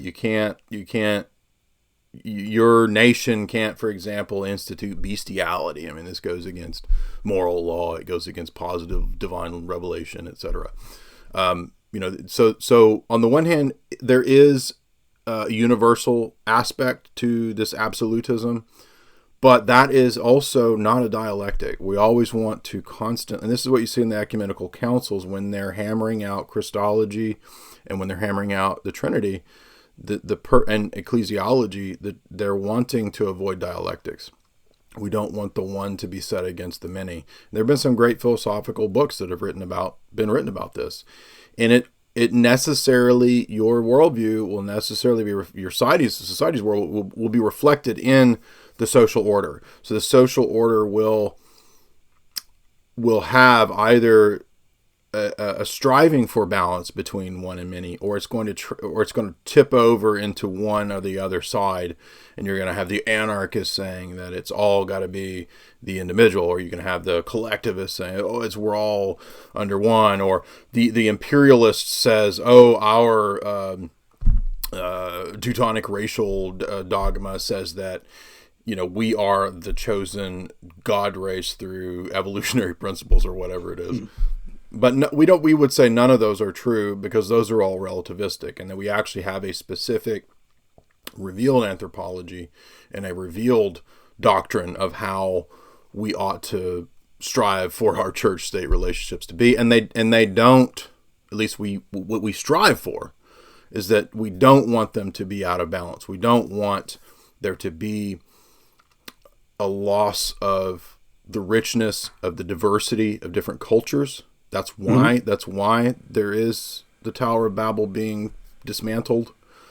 But we also don't want there to be total relativism. You know, what I was going to say earlier when we were talking monarchy, what do we constantly read in the book of Judges? This is a great testament. Even if you don't believe the Bible, you can read the book of Judges and see this principle of wisdom that throughout, at the beginning of the book and the end of the book, you have the statement, and there was no king in Israel in that days. And let me restate it. There was no king in Israel in this day, and everyone did what was right in their own eyes. So the decentralized democratic stage of Israel's development was relativistic, and it was chaotic, and it was nonsensical. And then when we see the birth eventually of the kingdom period, yes, there's a lot of bad. There are some good kings, David, Hezekiah, etc., Josiah. But the point is that you get order. And throughout Scripture, God prefers order over disorder. I mean, heaven is not disordered. I think Father Rose makes this point too in his nihilism book, is that heaven is order and hierarchy, and hell is an egalitarian chaos. Yeah. So, but of course, you're not actually egalitarian in hell, because you're under the devil. But yeah. So I mean, these principles that we're discussing. What's so amazing is that our forefathers, the ancients, was Proverbs said, don't remove the landmark of the ancients. We've already been through this kind of stuff. Like, we've already been given wisdom on these subjects, and we're now having to almost kind of reinvent the wheel because of the idiocy of liberalism. Right? Exactly. It's liberalism. This is the sort of the reductio ad absurdum of liberalism. The logical conclusion of liberalism, because if you can all do your own, the church will sit back and the culture war issues, gay rights, abortion, and they'll have their protests, and they're allowed to have their protests, and they don't bother anybody. It's good for fundraising. It ultimately doesn't have any effect on public policy, and everyone goes home happy. They can feel good about themselves for opposing abortion, and they can tell themselves, they're comfortable within their own conscience that they are opposed to abortion. But that's it, right? That's pretty much it. Well, even the liberal Father Alexander Schmemann, who I don't have the greatest appreciation. I did it one time. I liked him when I was new to Orthodoxy. I read his liturgy book and his Bread of Life, or his Eucharist book, a long time ago. But even he could recognize that the principles of America, I'm trying to remember exactly how he phrased it. It was 10 years ago, but he said something like, the average Christian has no idea, as he goes about his daily business in America, that everything happening in America is completely out of accord with the Orthodox Christian principles that he believes on Sunday. Yeah. He's like, the two are, it's like oil and water. Now, it's not oil and water because of there being a market system, or because there's more liberty in terms of personal choices, or it's oil and water because of the original idea of what we are setting up here, this experiment. It's pluralism. That is absolutely out of accord with the idea of a revealed God and absolute truth. It's But really this that. That's the pill that nobody can swallow. That's everybody talks about red pill, black. I've got the real pill right here. This is it. Like nobody wants to go here. Whoa. You know why people don't want to go there? I can tell you. Well, we all know why. Because you're not going to get as many clicks. You're not going to get as many mammons. You won't prosper in the American system with that viewpoint. Exactly. Expressing that viewpoint. And everyone wants a seat at the table, and that's where the Catholics were better when they were poorer. I think it's greatly it's the great point. It's best exemplified in Trump. Yeah, I'm an Americanist and a globalist. How could this? He's a typical New Yorker narcissist. He's the center of the universe, right? That's how they all think. But that's what I'm saying is like that phrase is a great example of how. I'm an Americanist globalist. But No. I said it wrong. I'm a nationalist and a globalist. That's what he said in the campaign. It was I'm a nationalist and a globalist. Americanism was I guess you could say a beta test for globalism, because this all goes like you said this goes back to the New Atlantis, and this is Bacon's book. Yeah, and this is why ethnic Catholics, if they really know their doctrine, are completely out of place in America. This is why it was important to get them out of the ethnic neighborhoods, get them in the suburbs to become deracinated, feeling cut off from their roots, and ultimately cut off from their faith. Yes. Because now when they're cut off from their faith, they can become committed American. They become committed Americanists, which what that really means is they worship mammon. Yeah, I have many Catholic friends that we still agree and we dialogue on this topic because they have recognized the importance of ethnicity. Many people, obviously, who've read E. Michael Jones and so forth. So we do. You were talking about ethnicity in the beginning of the conversation, and it is important thing because now we've become. It's now if you talk about ethnos or ethnicity, it's you are considered a retrograde. You're talking about white nationalism, aren't you? Mm-hmm. Well, whiteness itself is a degraded, deracinated concept, right? I mean, that's this is something that you can debate. This debate comes up a lot because it depends on what you mean. I mean, I would agree that you could make a classification. Do you mean Caucasian peoples? Yeah. If you mean that, and that's what white is, then there's nothing wrong with saying that there is a classification, and it's real, of recognizable groups of people called Caucasians. And yes, even though there might be, 1/10 German or 1/10, I don't know, like you might be 90% Caucasian and have, some American Indian, back. Yeah. But this is often an argument that's brought up. So there's no such thing as white because everybody has some percent. Now there is, because the variations of things on the edge of something, like variations of color of magenta or burnt sienna, that doesn't mean that there's no red. Okay. And and when I say that, it doesn't mean that I'm saying that there is a perfect blue-eyed Aryan person.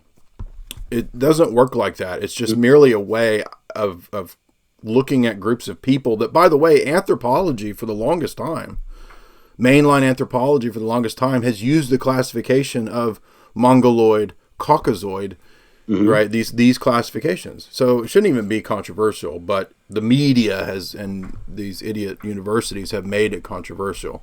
I would actually say, and this is where everybody's going to call me a fruitcake, but because I believe the Genesis narrative, I actually think Genesis 10 is actually describing groups of people who spread out, right? And 10 is before Babel. So in Genesis 10, you have what's called the 70 nations who descend from the sons of Noah. I think white people are Japhethites. I think that's pretty obvious given the regions, roughly speaking, that Genesis 10 says the sons of Noah went into. So the Shemites, they went into the Middle East, and they're the Semites. This is pretty commonsensical, I would think. Does that mean I know everything? No, I don't exactly know how Asians fit into that. Maybe somebody one day will figure that out. Maybe there's some guy out there who does know that. I don't know, but the Cushites we read about, they become the Egyptians. They become the people who went into Africa, and this is the descendants of Noah's son Ham and Canaan. So I think that Genesis is correct when it says those things. And so if I say white people, I'm talking about the tribe that descends from this rough storyline.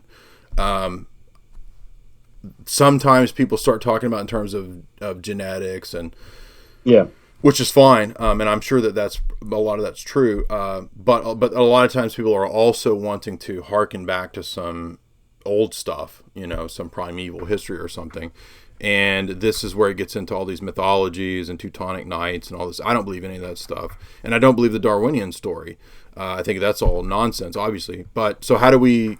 What do I offer? People want to ask me, well, if you don't believe in Darwinism, how do you? Well, I read Genesis 10. I think it's accurate. And anybody who disagrees, we can have a debate on that. That's fine. But it actually makes a lot of sense, the stuff that's written in Genesis 10, because you have even there you have predictions of the Japhethites coming under and uniting with Shem. Now I don't think that means the what's the word I'm looking for? That's not like the British Empire becoming Judaized. It's a prophecy it's a messianic prophecy that the majority, of these people group will adopt the religion of Shem. That is the same as all the other messianic prophecies, that the Gentiles will convert to worship the God of Israel, Jesus.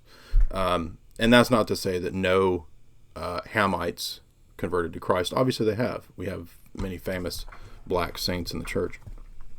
Yeah.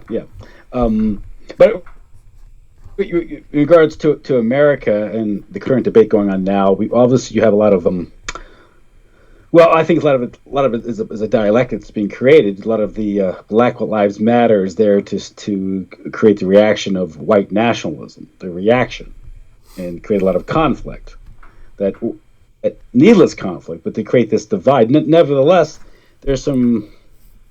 I do think there's a legitimate desire for certain ethnic groups to want to stick together and have a community of the same values and these things. And an example is that America at one time, prior to the Second World War, was largely a confederation of ethnic enclaves, neighborhoods, and communities. It was largely Caucasian. It was largely white. Yeah, we can say white. That. That's fine if you mean, and it also had many laws restricting immigration. Immigration, the flow of people. Now, the problem with that is, even if those who advocate open borders for immigration, is they're not taking into account weaponized migration and social engineering and these things. And I have never once heard a leftist mention this topic ever. And it's obviously real. So that tells you everything right there. It's not you're not dealing with a free market or freedom here. You have multiple levels of coercion and going on here, namely fomented civil wars and economic exploitation. Well, actually, they will sometimes. They will sometimes argue that the open borders. I mean, I hear libertarians every day saying open borders is libertarian because of markets. It's a market principle that you should have no borders. I mean, Marx supported free trade because he said it would wreck existing cultures. Well, this is the idea of part of libertarianism being part of the Freemasonic dialectic that's planned. Right? Once you figure out the Jacobins and the Girondins are on the same team, really. The Jeffersons and the Robespierres actually weren't enemies. They're kind of on the same team. Then it kind of, the whole American French Revolution thing kind of makes sense. I mean, it was capitalism created gay rights, as David Bowes wrote, right? I think so. This came to the fore in the Cold War. Yep.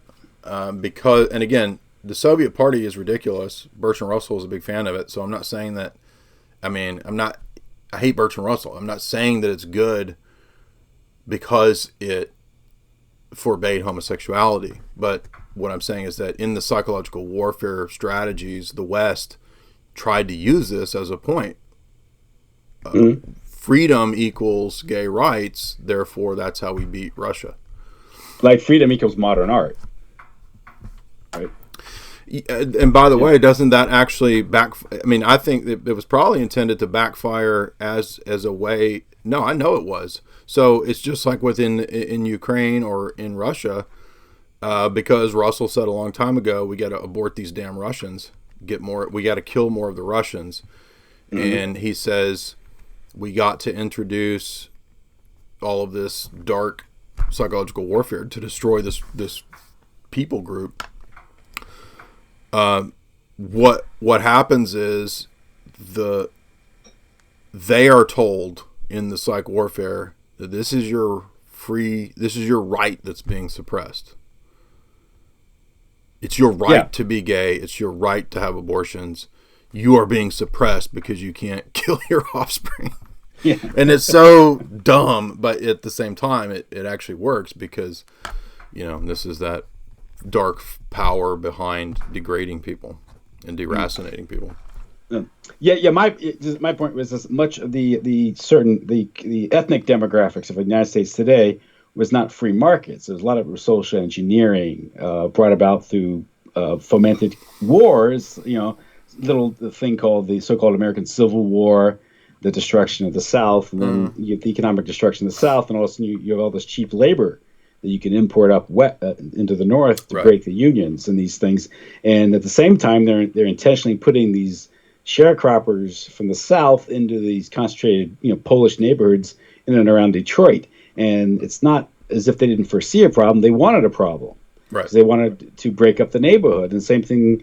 And a lot of people, the Jews were involved in this, the Quakers were involved in this, the Blanchard brothers, just a lot of the WASP and these things, because basically it was a way to break up the Catholic ethnic neighborhoods because they saw Catholic power as a threat to the American century. These Catholic ethnics, and the idea was get them into the suburbs, and you get them into this these subsidized loans, these bigger houses. They're in debt forever, but they think they get a big house and then they got to buy a car, then 2 cars, and this sets into motion this debt-driven, inflation-driven consumerism. Right. So this would kind of be more of a union of the WASP elite and the Jewish power. Yeah.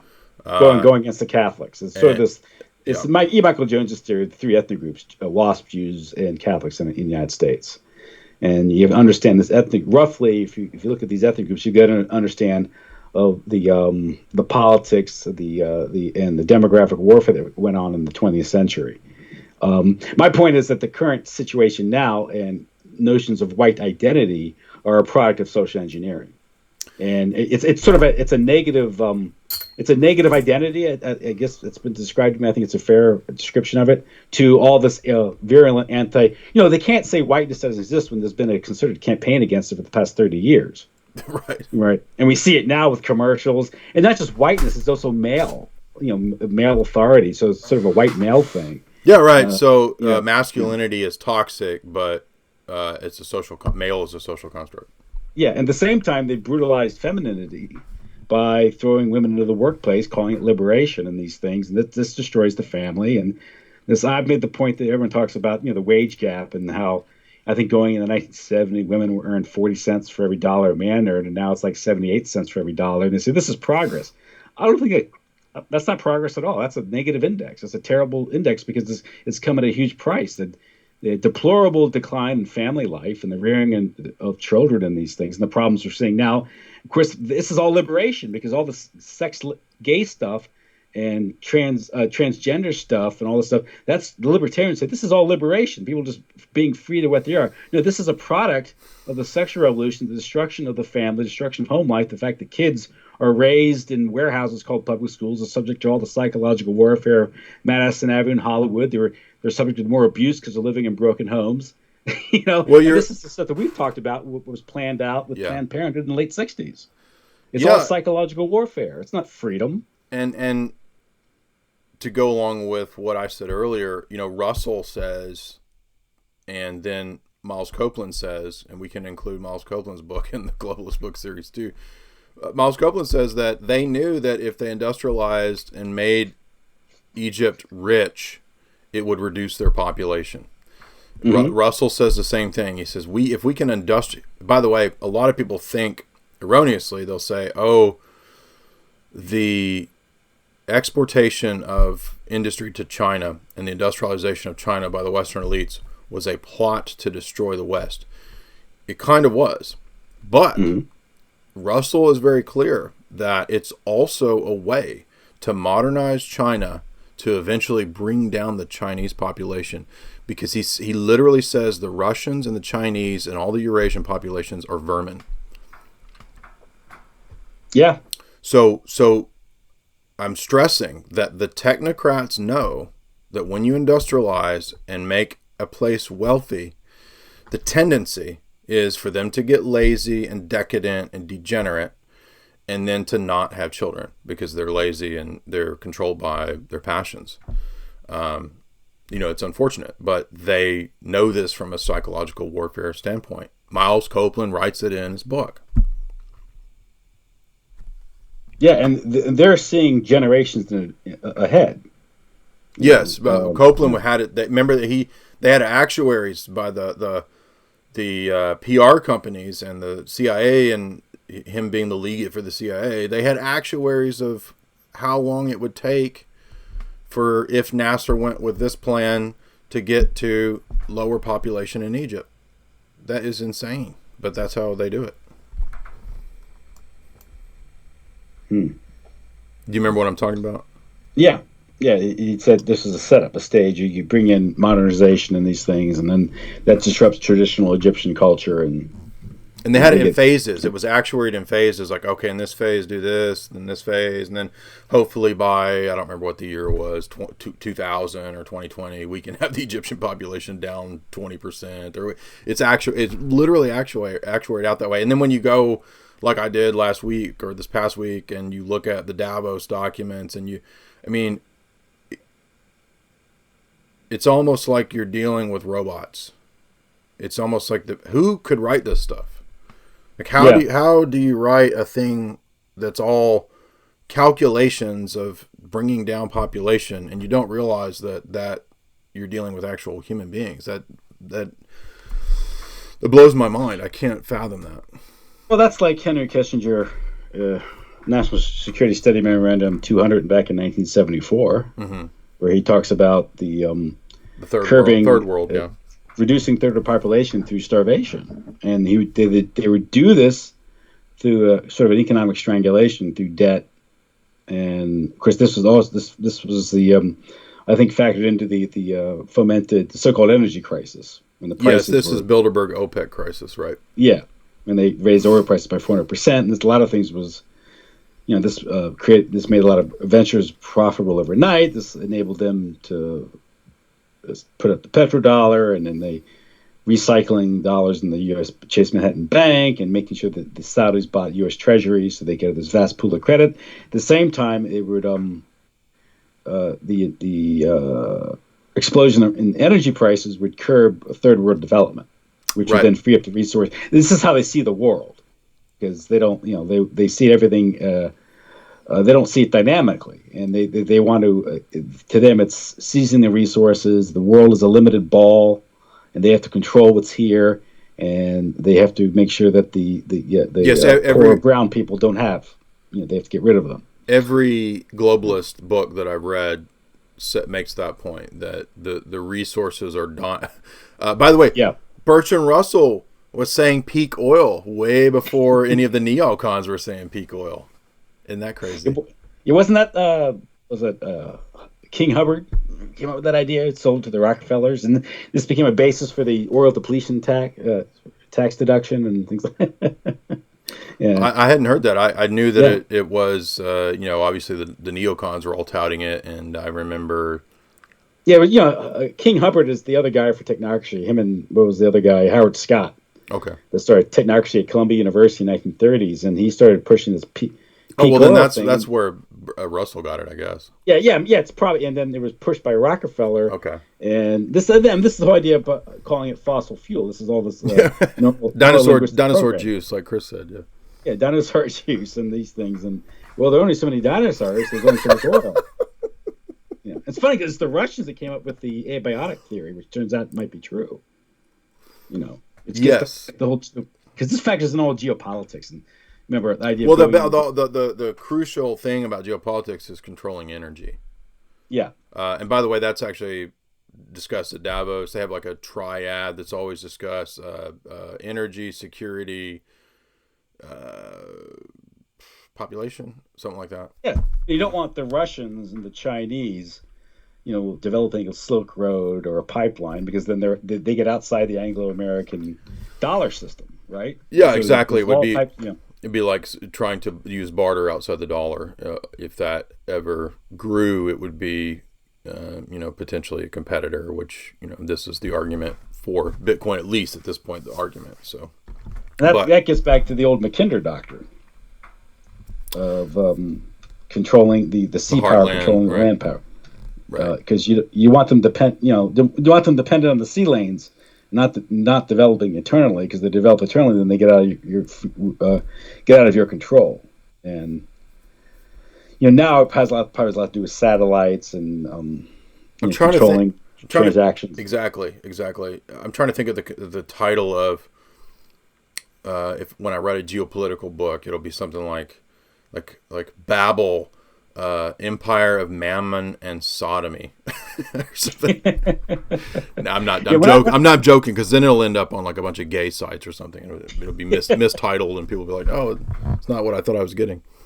Sodomy and usury. But isn't the European community, isn't their flag like the Tower of Babel or something? There was a poster that was made up, and in the '90s, that was supposed to be the iconic image. Yeah, it may be a flag. I can't remember if it's a flag, but I thought the flag was just like the stars. But does the Bank of International Settlements look like Babel or something? It does look like it. It does look like a tower. Like it looks like that Tower of Babel. Yeah. Yeah. So, one of the central banks owned by who? Well, we can't tell you. It's a matter of international security, I guess. You can't say national security, but you really don't know who owns that. I'm sure it's responsible people are in charge of the adults. So it's the experts, as Quigley says. Don't worry, it's the experts. They'll take care of it. So it's your new hierarchy that you thought you were getting away from hierarchy, and now you have a new hidden shadow hierarchy of bankers. The funny thing is we're told that monarchs and bishops are evil hierarchy. They're going to enslave us, arbitrary rule, but then we're stuck with the secretive Federal Reserve or the Supreme Court. Now you have Emperor Rothschild now. So yeah, he's banking families, and okay, we're free because I can vote if I want to. Yeah, like I can cast a vote. I can press a button in the computer and hope it counts my vote properly. We're free.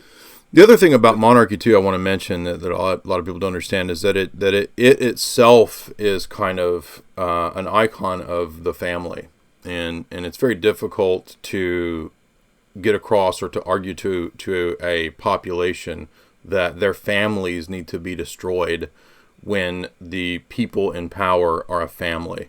Now, we live in a supposed democracy, republic that's moving into the technocracy, which it was always intended to be.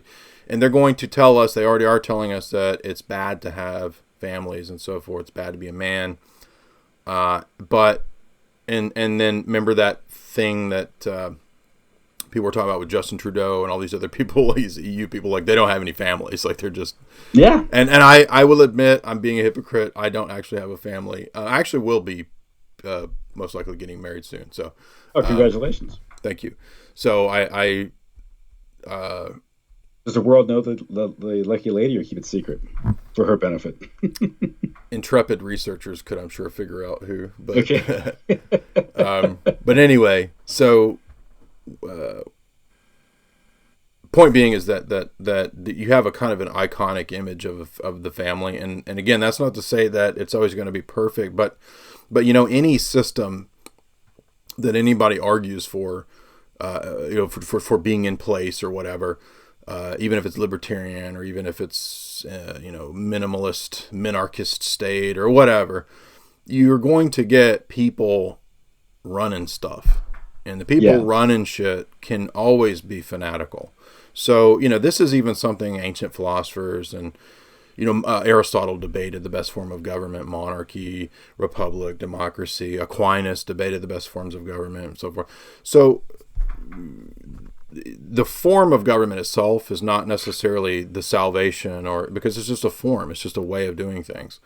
Mm-hmm. But there are forms that match up better to the natural state of human beings. And I know natural state is a little bit of a loaded term. I don't mean by natural state, like Renaissance theorists. I don't mean Rousseau. I don't mean social contract. I don't mean any of that. I mean it in the biblical theological sense that I believe.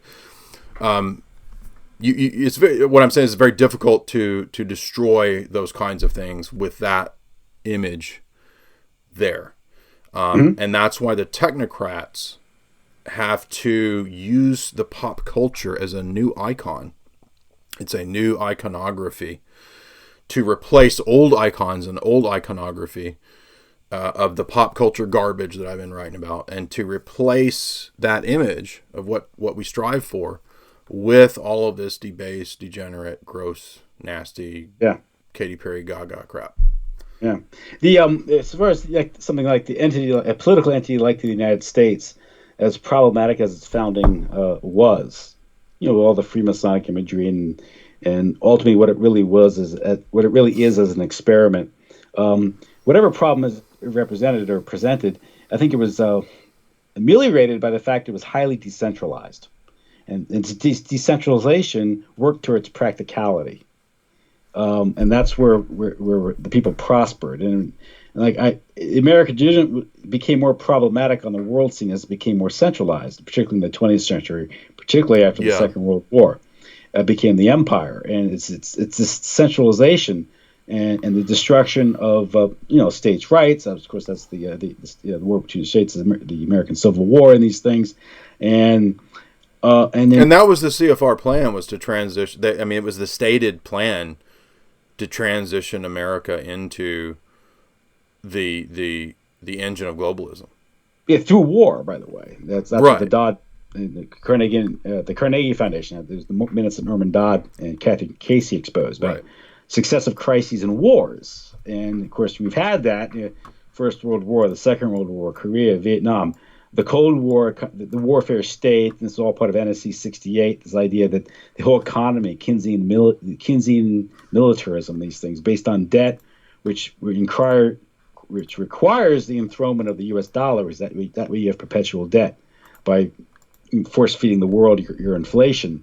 But even when you talk about Catholic doctrine, and they talk about whether it's distributism or some sort of Catholic society, what's the good society, and a lot of people will look at it and say, well, that sounds like socialism to me. But actually, Catholicism has the principle of subsidiarity. So it in itself believes in practical decentralization. How we govern society. So making sure that the local things should be taken care of at the local level, and you move on up as things get more complicated.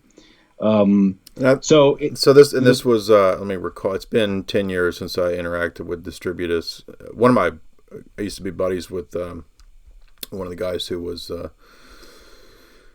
think he's one of the early founding guys of the Distributus Review, and is it Rerum Novarum that deals with the What's the encyclical in 1891? Is that about workers though, and workers' rights? Workers' rights. Yeah, Leo the 13th, I think. Yeah. Okay. Yeah, but again, it's this idea of basically of a social model, which takes into account you need the dynamism of the market. You need free labor, work, business, and these things. But there's also consciousness in the community by taking care of the community. This is the balance of the one and the many. Absolutely. And subsidiarity balances that without any ugly ideologies, right? Without these ugly ideologies. And it's to this model that you would probably solve a lot of the and again, this gets in the idea of a good society, because you wouldn't get businessmen in industry exploiting cheap labor, because they would have a love for their community, a loyalty to the community to provide fair wages and take care of their workers. This is a whole way of looking at life. You're not exploiting labor. You're not going to radicalize women make them feminists, so in a generation they want to go and work in your factory and destroy the family. You can have the wages because you have women working too. This is right. Okay, yeah. This reminded me too, going back to actually the beginning of the conversation. This is actually one of the arguments of the Frankish thesis, is that the excesses of feudalism were in part what gave rise to the modern idea of exploitation of workers. So for example, Marx will talk about feudalism transitioning into free market capitalism in the period of Locke and David Ricardo and all those guys and Adam Smith. And the idea was that so the lord has the castle and he can kind of just take from the serfs and the peasant farmers what he wants because he gives the protection of the walls of the castle or whatever, or the troops, right? But so he can do whatever he can exploit them because they're in a way his workers. And so really the idea is, so it just transitions into a new kind of lord. It's not a dude who has a bunch of knights in a castle. It's a guy who has a logging factory and he has a bunch of workers or something. And he hires Pinkertons. Eventually that does happen, right? Yeah. So, but what's interesting is that and I think James Kelly mentions this in his book, but if he doesn't mention it, it's mentioned in the various books on the Frankish thesis. But the idea is that it was the Franks who kind of pioneered the idea, and I'm not saying that I know this for certain, it's just an interesting theory that I've kind of, been looking into and have toyed with for 10 years or so. But the idea is that maybe the Franks were the ones who kind of had this idea of, I'm the lord, I deserve a castle, you pay me. So in other words, he's basically not doing a lot unless he's getting attacked. And so it's that model of being a parasite. And that's different from other forms of how things would run. So maybe even the Roman Imperium, didn't run that way. I'm not saying that Roman Imperium was ideal. I'm just giving you different models of how societies have functioned over time. So what I'm saying is a modern example of maybe of a conscientious business leader, captain of industry, and he isn't perfect at all, but was the idea of Fordism. Where you pay good wages. You deal with organized labor, but then inevitably the bean counters, the Newtonians, the British period Taylorism. Let's lower the cost, increase efficiency, there's all types of economic rationalizations for these things. You get all this cheap labor down south. Let's send this up. Work with our friends in the railroads, ship them up north at cheap. And flood the labor market up here, and of course they also have the rationalization of the war mobilization, because there's now a shortage of labor because they've conscripted millions of men to go into the armed forces. Either way, it's like large scale social planning, and we're given a world which didn't come about rationally. It wasn't like people made choices. This wasn't markets working. Everywhere around you, there's coercion. There's all types of exploitation going on, and the difficulty is trying to unravel these things, sort these things out. Because each level, right, you'll get people are going to have legitimate grievances, but they don't really understand the source of their grievance. Why? I did want to add too that part of the argument. I forgot this aspect of the argument. I'm not meaning to change the subject, but this was crucial. Also, was that part of the explanation for what happened in Europe is that this is the model that came to Europe that was different from the way that the European tribes previously operated. So I guess in the paganism, and I'm not saying that makes paganism de facto correct, but you kind of have this model of the lord and the castle sort of imposed from the Franks, imposed on the European peoples. And the theory is that this might be where you get the modern feudal and capitalist period rulers of Europe, that they come out of this model, which is different from the traditional, more organic model of how European peoples would have operated. In other words, we wouldn't have been as pure. I mean, there could always be some tribal chieftain abusing people, but we wouldn't have we wouldn't have the Queen of England in this giant banking empire working with international Zionist bankers and the Rothschilds to basically suck off the whole planet. Yeah, and laundering money at the Isle of Wight or something. You know. Wherever those the Jersey banks, I guess, the Isle of Jersey. The island of Jersey. Oh yeah, with dead bodies everywhere. The casinos of Monaco. Man, I don't even know. That's a whole other thing. I mean, that would be a great. I don't know about that. I know what Monaco is, but I'm saying I don't know like the intrigues of Monaco except for the King of Monaco and Grace Kelly story. Yeah, her alleged murder. Yeah, interesting. So, yeah, it's something else. So, anything else, Jay? I don't think so. You mentioned you're having this debate. What's this? You're trying to get a debate with alt-right people? I put out a feeler, as I often do, for a debate, and Nick Fuentes at America First Media responded and has said that he will do a debate on Orthodoxy and Roman Catholicism. He wants to do it February 1st. He hasn't given a time yet. So hopefully that will take place.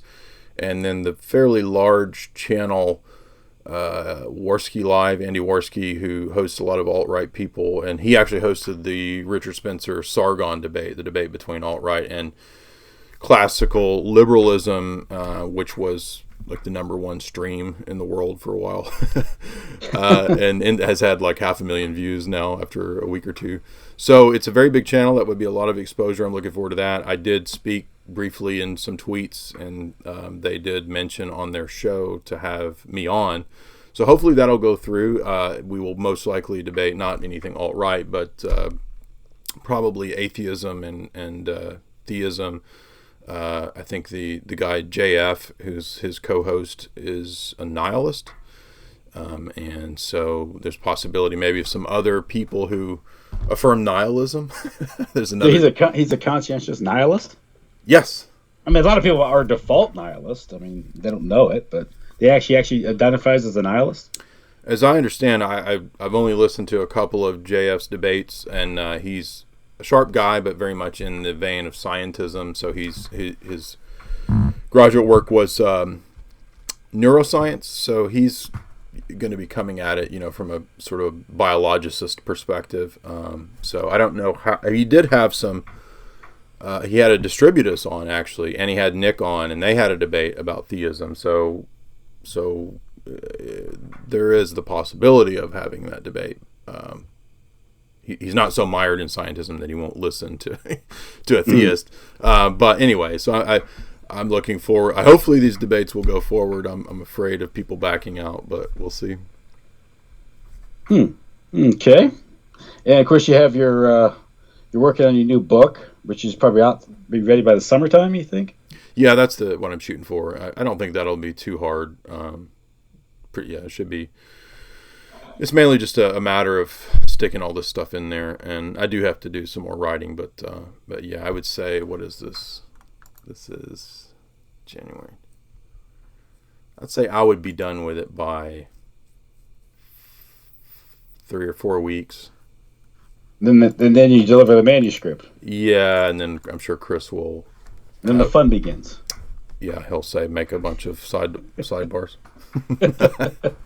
which will be another 2 or 3 weeks. So anyway, but yeah, I'm sure it'll be by summer. I would think that would be pretty easy to shoot for. And the focus of the sequel, Esoteric Hollywood, is going to be how would it be different from the first one? Just more that's analysis. Great question.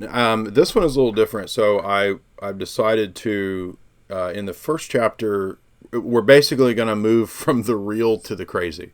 So in the first section, I should say, we're going to be dealing with the mob, with spies, with black markets, and stuff that is in film that you and I have talked about in the past, Godfather type stuff.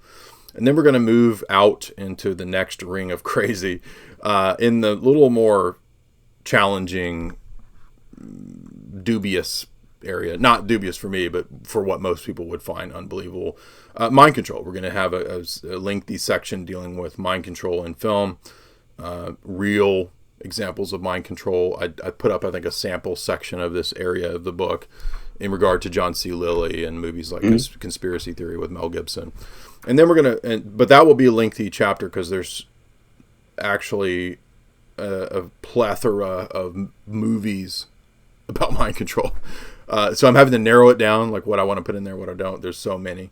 Then we're going to move out to a strange topic that probably most people won't expect, but I'm putting it in there on purpose. Weather control and geoengineering. That actually comes up in some strange, funny, and interesting movies. Wasn't there one last year with didn't do well? No, yeah, I'm not going to put that one there because that movie is terrible. But people have said, "Are you going to put the Michael Bay movie in there?"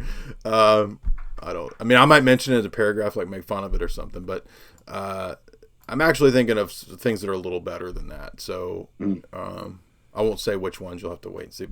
And then the final section of the book will be Hollywood transhumanism, and so a little different than what we talked about in the first Esoteric Hollywood. That did come up a couple times, but this is going to be different. We're going to deal with new films, other films, things that you wouldn't expect, and I think it's going to be fun. I want it to be different. I don't want people to feel like they're reading the same book over again. So I want to have different material, different movies, new material, surprise stuff. There will be some goofy stuff here too. Maybe a little more satire, a little more silliness in the midst of all this craziness. So hopefully it will be a trilogy. Eventually we'll have three books. But another reason for the last section being Hollywood transhumanism is, I'm not 100% positive if I can exactly say the deets yet, but I do have some speaking engagements, one of which will be fairly prominent place and audience.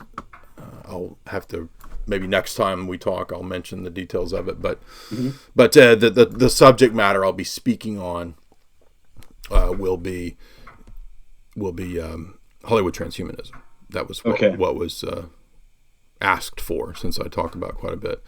And then also the possibility I might be speaking at a philosophy conference, believe it or not.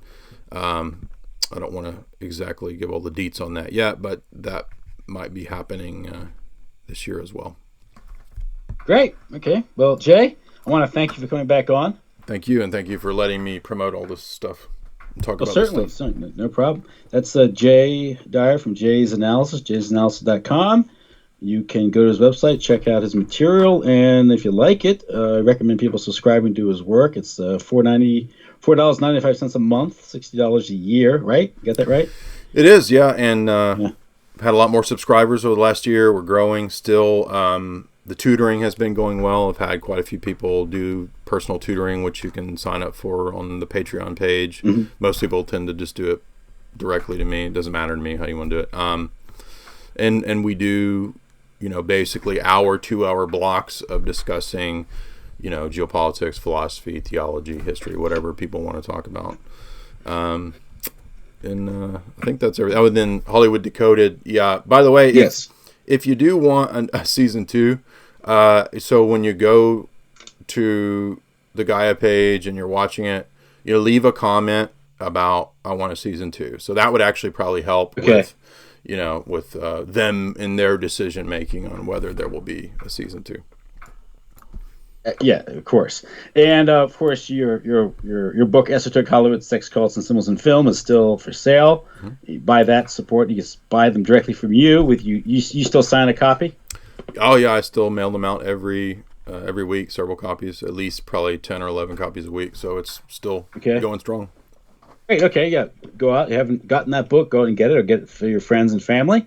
It's an easy read, very enjoyable read, and it's very very illuminating, if I may use an unfortunate term. But it's a great great book. I highly recommend it. Well, thank you very much, Tim. Well, Jay, thanks a lot. All right. I'll let you go. Enjoy the rest of your evening. I'll be in touch. Okay. And go from there. All right. Thanks.